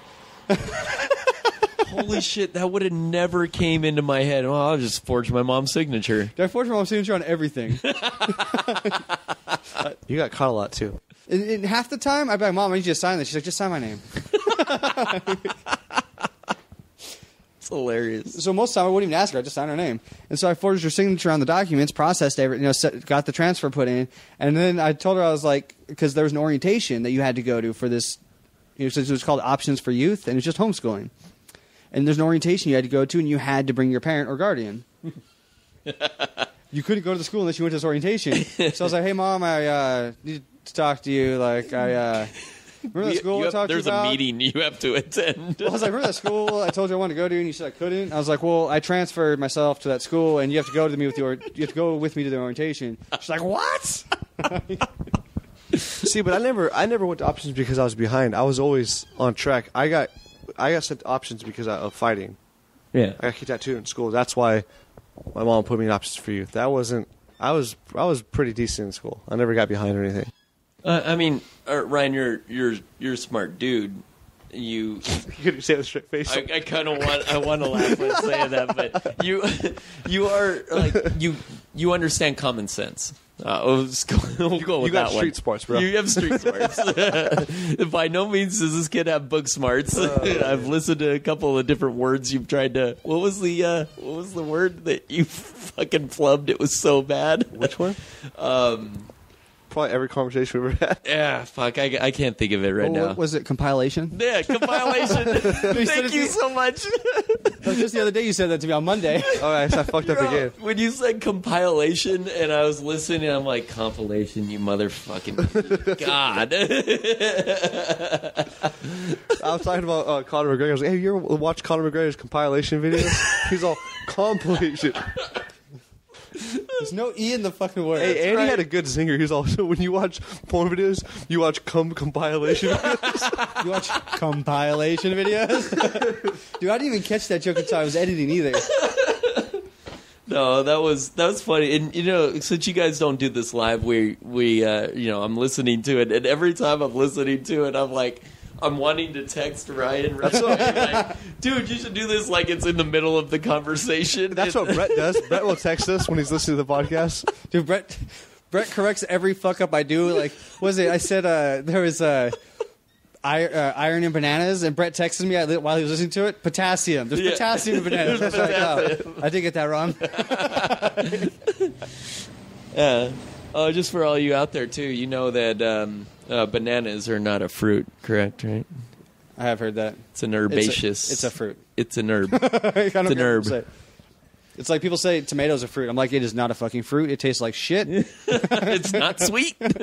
I've tried tasting the ones that people say are sweet, and they still taste like shit. Right. We're almost at 2 hours. We should wrap this up. We're doing it every 2 weeks. Who cares? All right, fine. Do you have something to do right now?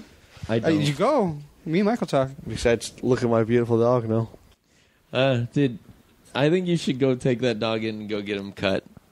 Get another haircut. No, so Ryan wants to let it. I guarantee you, Ryan wants to let it grow out so that they can't see how bad he fucked it up. Dude, when Ryan, no, dude, I'm gonna tip him even more next time I go, and I'm gonna tell him what I did. When Ryan did the he wanted to give the haircut. Was it before Aurelio's party? Yeah. And I came over the night before, and we're sitting over here, and he's like, "Fuck, man, Chewy, God, I wanted to get him going to get his haircut, but." They were all booked. I couldn't get him in. I'm just going to do it myself. And I'm right there, and I go, okay. Like that. No, he's fucking... I said, well, there's all these do-it-yourself. Maybe it's probably not that hard. He's like, you could probably do it. You're full of shit. And then when I started... I would have been trying to talk him into it, too. And then when I started, and then that's when you were like, oh, just totally kidding, dude. Well, he's like... Because he has it in his mind. You can see. Well, the way Ryan's thinking, he's like... Everything's in his head. He's like, no, I'm fucking doing it. I'm gonna do it. I'm just gonna throw it out there to everyone right now. But I'm still gonna do it. I don't care if anyone tries to talk me out of it. I'm still gonna do it. And Ryan's like, I think I should just cut him myself. I'm like, yeah. I'm like, go for it. Try it. And he just starts going. He gets into about just the left or right side of him. He's just doing the side, the belly. He's like. It was over an hour, dude, and I wasn't... This is way too much. The fucking clippers are burning his hand because they're so hot. He goes, and he just looks up at me and goes, fuck you, Mike. I go, what? And he goes, you wanted me to do this, didn't you? I go, yes. Yes, I did. Dude, they deserve $60. Whatever I pay $63. They fucking deserve every penny of it. Do you give them a tip? Yeah. How much is it? I give him like a 25% tip. Good job. Jeremy and I always over-tip on everything. We go out to eat, everything. I've found myself starting to do that more, too. Like, I overtip. Like there's this shit waitress up in LA, and she didn't really do anything, but I ended up. I mean, it was like a $30 bill, whatever. I ended up giving her like 10 bucks. I tip well based on service. If you're doing your job and taking care of me, then I'm going to do everything I can to give you a fat ass tip. Yeah. But like when I have to, hey, can you come here, please? Right. If I'm waving you down, or like if I'm sitting there for 15 minutes before you take my fucking order, like you're gonna be lucky if I don't walk out. See, I'm really bad because even if it's shitty service, I'll still give at least a 15%. That's what I do. I still give them. I tip a minimum of 8%. If you're a shitty service, I won't leave you no tip because I know the government taxes you on your sales. Right. And the government taxes you 8% of your sales. So I'll tip minimum 8%. Good point. If I really want to leave no tip, then I tip 8%. Like Kevin always fucking talks shit to us. Like, you guys leave fucking ridiculous tips. Yeah. Damn. I like to overtip, dude, just because of his ex-wife. She used to be a waitress, and she used to tell us all these stories. And it's like, I want to be that guy where it's like, if you had a shitty day, I want to make it up for you. Well, fuck, man. I used to deliver pizza, and that's what I worked under the table. So, like, I lived off of tips. And, delivering pizza, no matter what, any guy that gives me pizza, I give him $5. Like, that's like the starting point. Last night I think we ordered pizza, I gave him $6, and it's really you get $6 on a delivery. Like you're pretty stoked because the majority of people, what they do is give you like $1 or $2. No, and because I used to deliver pizzas too, and especially like with Pizza Hut, their pizza's gone up. But back when I was delivering pizza, it's like a large pizza, not on sale, with a few toppings, was like 18 and some change. Right. And they would hand you a 20. Yeah, exactly. You're like, bitch, I just drove 6 miles to get here. Your tip was my gas. Mm-hmm. No, exactly. Well, you said you used to get tipped a lot, like, oh, you want to hit this? Oh, dude, I got that too. I never did because I got high once while delivering pizza. Yeah. And that was when I wasn't in my stoner days, and I got lost. Dude, the guy, I was... there's no GPS back then. No, there's no GPS. I worked in La Mesa, so I would deliver to La Mesa, Spring Valley, and parts of Lemon Grove, but majority of La Mesa. And I would go, and this is where I realized everyone in La Mesa is smoking weed, because I would deliver pizza to everyone, and you'd either smell it, you'd see it, something, you'd a bong, whatever, a pipe, whatever, out on the table, you'd just see it. And I'm like, damn, everyone in fucking La Mesa is smoking weed. And I ended up delivering to this one house off of University. Or no, El Cajon Boulevard. And I walk in, and I think these guys, they're definitely weed. They sell weed. They slang. And there's a fucking trash bag full of weed. Like, there's just so much weed coming out of this bag in their front room. And the smell, like, I pulled up to the house. I was on the street. I walked up to the house a good 30 feet away, and I'm just smelling weed. I'm like, it's not being burnt. It's not being smoked. It's just the smell of it. That's how dispensaries are. Well, this guy was not a dispensary. Yeah. But I walk up, and I have the 2 pizzas in my hand, and I'm like, yo, what up? He's like, yo. And he sees, like, because the door was wide open, he sees that I saw everything, and he goes, yo, I'm not going to give you a tip, but here, I'll give you this. And he gave me like a fucking, at least a 20 sack. It was just like a full sack of weed. And I'm like, oh, well, cool. I mean, thanks, dude. Like, at that time, I didn't smoke or anything, so I just ended up hooking up my boys with it. But I was like, I have drugs in my car. I'm like, fuck, dude, this smells like, you can smell this from the street. And he goes, yeah, pretty dank shit, huh? I'm like, okay. Dude, I hate when stoners get an ego about their weed. Right? Yeah. Yeah. It's like, dude, you didn't grow it. Calm down. Right, exactly. You just got a shipment, all right? So you're fucking... And if you did, I apologize. It's a gummy bear. To say, because my roommate, he used to sling big. Uh-huh. And so he'd come in and be like, why don't I fucking Snickle Fritz? Pineapple Express. No, So dude, funny. he gave me. Susquehanna weed. Fucking Joe. That was the first time though I ever been offered a legitimate like sack of weed before for a tip. Take that and give that to my friends, whatever. Another times walk in and there these dudes living on Mount Helix, fucking beautiful house. You could tell like they're just giving, just having a party. I don't know how they got this house. Fucking go in there and they're weed everywhere. Like, dude, you want to hit this? I'm like, man, if I fucking hit that, I'm going to be fucking out of my skull. I can't do that shit. Well, here, just take some with you. Come back after you get off, man. We're going to party all night. I'm like, yeah, I'm probably not going to happen. That's not really, that's kind of a douchebag tip. Like, hey, you want to hit this? It's like, not really. I want money instead for delivering your fucking pizza, you piece of shit. It's just stoner shit. Because stoners think that's a good thing to they do. think everyone wants to get high and everyone smokes at that point, too. They're like, oh, well, I love it. You must love it, too. Well, I did trip off because, like, when I was in high school, I mean, weed was expensive, dude. Like, you're getting a gram and you're getting a gram. 1.0 and it's fucking $15. Now, he goes to a dispensary and he'll, especially if you're a first-time patient, like, you get hooked up with a shit ton of, you get a free eighth and a couple pre-rolled joints along with whatever the fuck you buy. It's like, holy shit. You're just giving it away. Yeah, it's fucking crazy. Like those pre-rolls I got from that one spot when we got the drinks. Yeah. Gave me 4 pre-rolls for free. Those are fat-ass pre-rolls, too. But, I mean, dude, think about when you're in high school. If you're a fucking dealer, if we do pick up a gram and it was like 1.1, you're like, hell yeah, he hooked me up. Wait, is it 0.8? 0.8 is a gram, or is it 1.0? 1 gram. Yeah, 1.0. Yeah, my bad. Sorry. I've been drinking. Sorry. 1.0. So 1.1 or 1.2, Yeah. you'd be like, oh shit, he hooked me up. But weed's so light, like 0.1 is actually, that's like a, half a bowl, Yeah. depending on how fluffy the weed is. Fucking, because those dense nugs were always like confusing. And be like, I didn't get very much, but they're all thick as shit. Well, most of our friends had a scale, so it's like I remember a few times I'd pick up, and I'd be like, this motherfucker jinked me. We go weigh. It's like, all right, you got lucky. I always liked it when you had a boy that would weigh it in front of you. Yeah. I've only been to 2 dispensaries that weighed it in front of me. Because normally they'll fucking, they always weigh it in front of you, but made it a point to be like, make sure you see the weight. Yeah. I've been in 2 shops. Otherwise, they just wait real quick and throw it in a container and hand it to you, which I don't think they're going to jip me. I mean, it's not like it's their weed. Yeah. They work for the shop, so I doubt they give a fuck how much they're giving you. Because generally, every time I've actually seen the weight, it's usually over.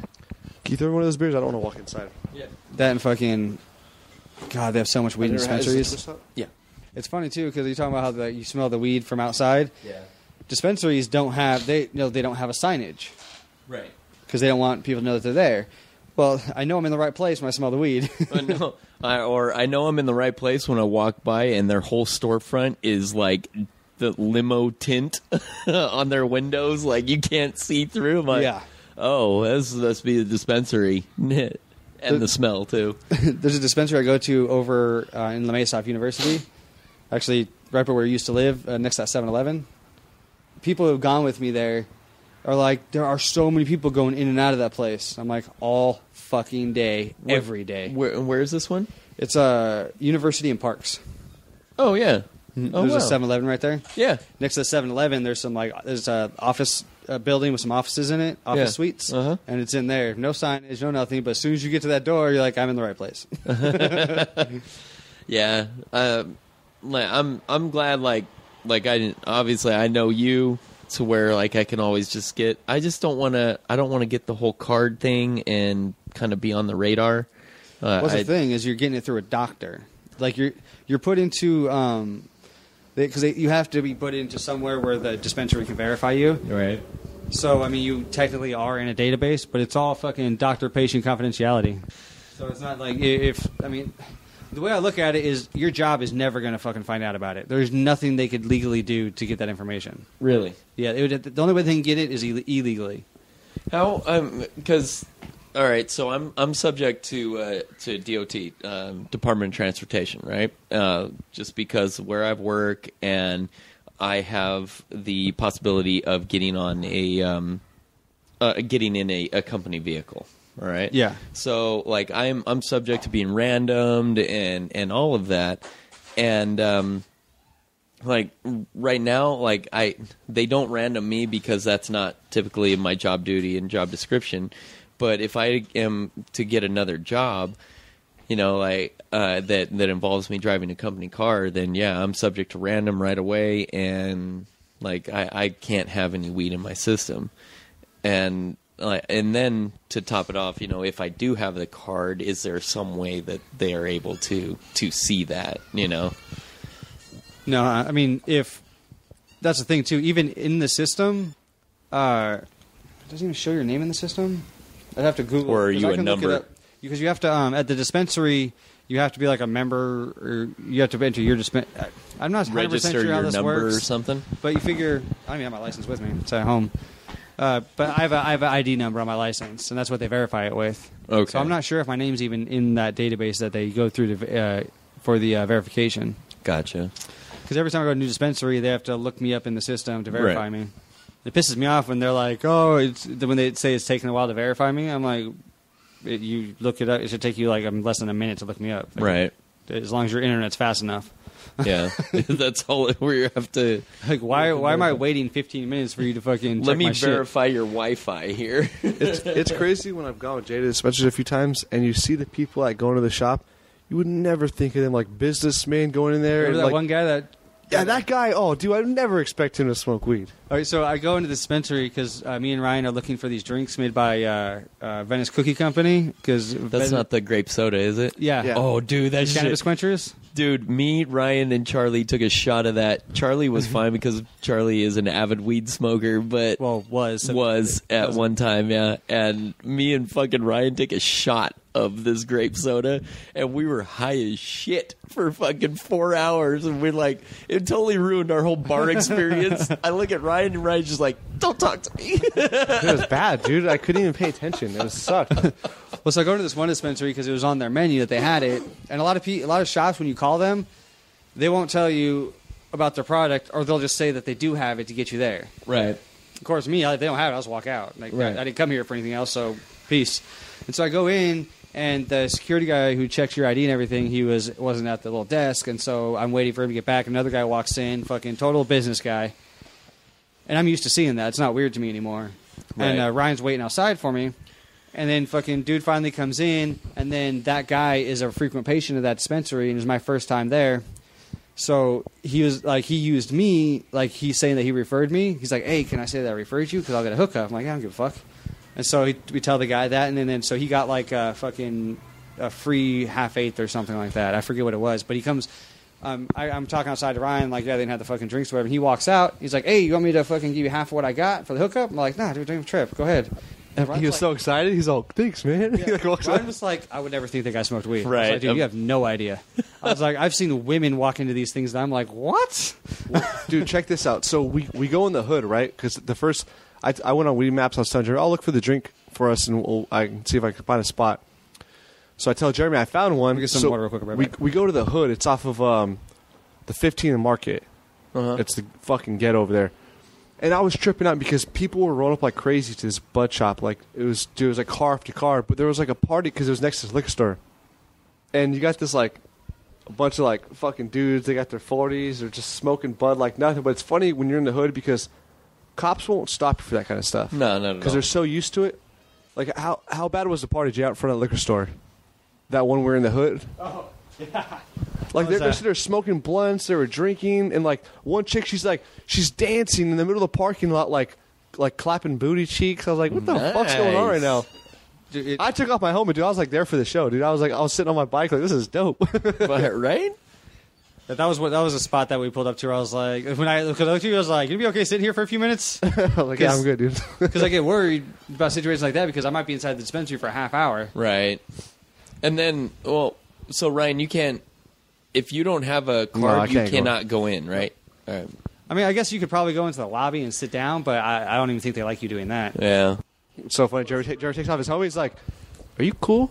I'm like, "Yeah, I'm good." He's like, "All right."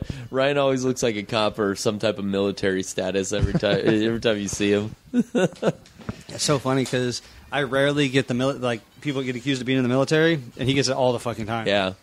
Ryan, so I noticed, are you going to let your hair grow out, or? No, because I look like a douchebag. Jasmine told me. Why? You look like a douchebag with your hair growing out? No, Jasmine, I was like, I kind of want to go back to like doing like a hairstyle or something. Jasmine's like, you look like a douchebag. You should just leave your hair short. I was like, fuck you, man. I was telling Jill that. I was over at Trevor and Jill's house, and I was telling Jill that, and Jill started laughing. She's like, I don't think so. I was like, I know. Fucking Jasmine's like a little like game killer, dude. She's like, just leave your hair the way it is. You look like a douchebag if you did a hairstyle. I think you should just do it out of spite. Like she told you not to. I mean, fuck. But I kind of do. When you listen to her anyway. Yeah, but this is. Oh, yeah, but this is different though, dude. Like literally everybody within the last few years I've ran into, everyone says it. Like, yeah, it sucks because when you first see you look like a douchebag, and then like as soon as you open your mouth, like, oh, this guy's cool. What? Yeah, I get that. I never got that when I first met you. Every single person at my work has always thought that. Every time they remember, like, the first time I met you, I was like, this guy's going to be a fucking douchebag. Like, everybody says that about me, dude. Everybody. That's 'cause, like, he has more of that, like, preppy look because he, like, makes sure he stands proper. You know, I fucking slouch when I stand. Me too. But he stands proper and up straight, and that's why he gets accused of being military because of the way he carries himself. Right. And then he also dresses a little preppy. I mean, not right now, but you used to dress up a lot. You used to take care of yourself a lot better when you didn't have kids. You're a slob now. Oh, That's what he's saying. If you saw him before kids, like it was almost annoying because he always had to look fresh and clean. You know, and I told Ryan that too. Like, just listening to stories about you guys all growing up and whatnot. And I told Ryan, I go, man, I probably would have hated you if we grew up together. Like we either would have been really cool with each other, or we would have really hated each other. I don't agree with that. I think Mike listens to stories. I just had an ego if someone tried to start shit with me. I was never. Was I not always? He would never start anything or like. He's always been the same way with talking shit. It always comes from a friendly place. Okay. Like he's like if he's talking shit to talk shit to you, it's a different attitude. You're like you can feel the genuinely because you deserve to be talked shit to. Mike thinks to me like stories that he's heard that like I was like a douchebag that I would come in and I would start like running my mouth. Well, I've just heard the bad ones. I guess like the ones where you've always like blown up on someone or gotten to a fight. But ask Jay, dude. Like when we go to bars, do people not like single me out? Yeah, it's like for a long time before we started hanging out, like because I always heard about all of his fights, and I was like, dude, you are doing something.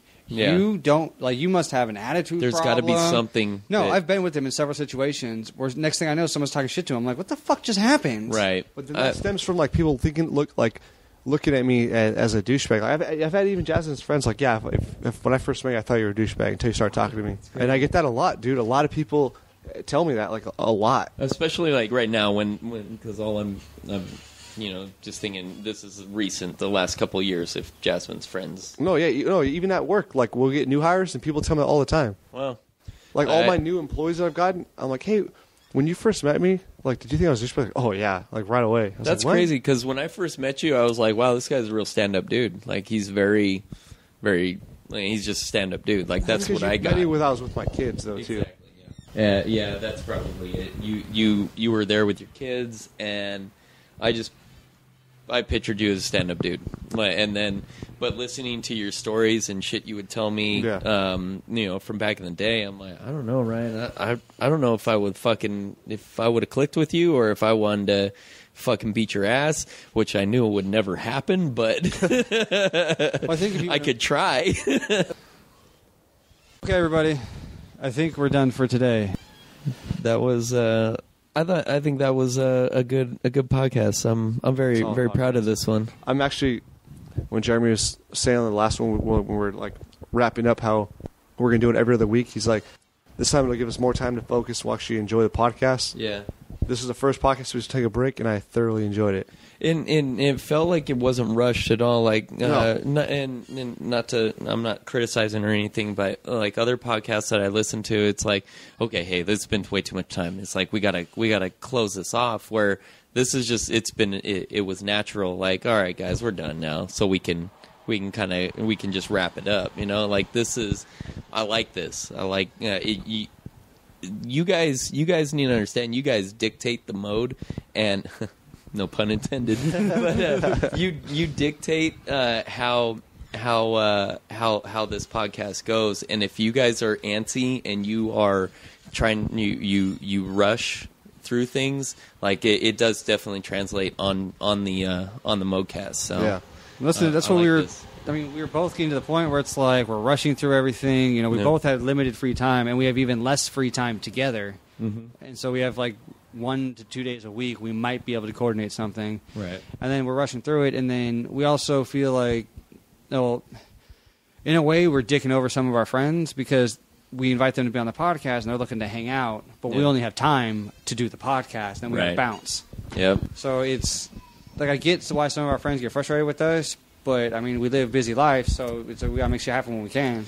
Well, yeah, and that's why when I come over and I do the podcast, I'm like, "So, guys, what are we gonna do?" And Jeremy's like, "Well, I gotta go." I'm like, fuck. All right, well, guess I gotta go too. And that's what I was telling Jay. I was like, because a few people have told me that now, and I'm like, I get where they're coming from, because if I came over to do a podcast, I'd be like, "Hell yeah!" So we're gonna hang out for a few hours, and then it's like we're wrapping up. Like, all right. It's like we bounce right you kind of leave your boys like, hey, like, well, what the fuck? Like, so we're just doing a podcast. That was it. That's all we're doing. But in our eyes, it's like, yeah, well, we hung out, but not for other people, right? It was. I mean, you think about it, it's solely for one reason, for the podcast, and it's not. It kind of, I guess, kind of takes the genuine. I don't know, as genuineness, word, but you take that out of there, but.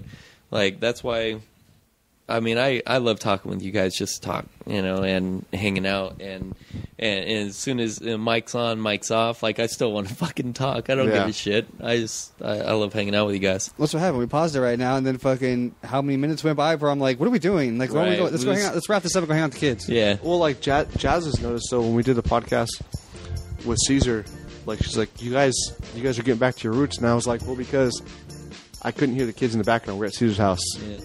And that's what makes me enjoy the podcast more. Like, right now, I can hear the kids in the background. So, oh, okay, we need to wrap this up so we can go play with the kids. I know. I just heard I think I heard my daughter crying earlier, and fuck you, Puso. Because guaranteed I'm going to get talk shit to about something else that happened on Miles' birthday, but fuck you, Puso. Well, let's wrap this up. Mikey, awesome having you on, man. All right, for sure. Anytime, guys. Love it. ModeCast out. ModeCast out.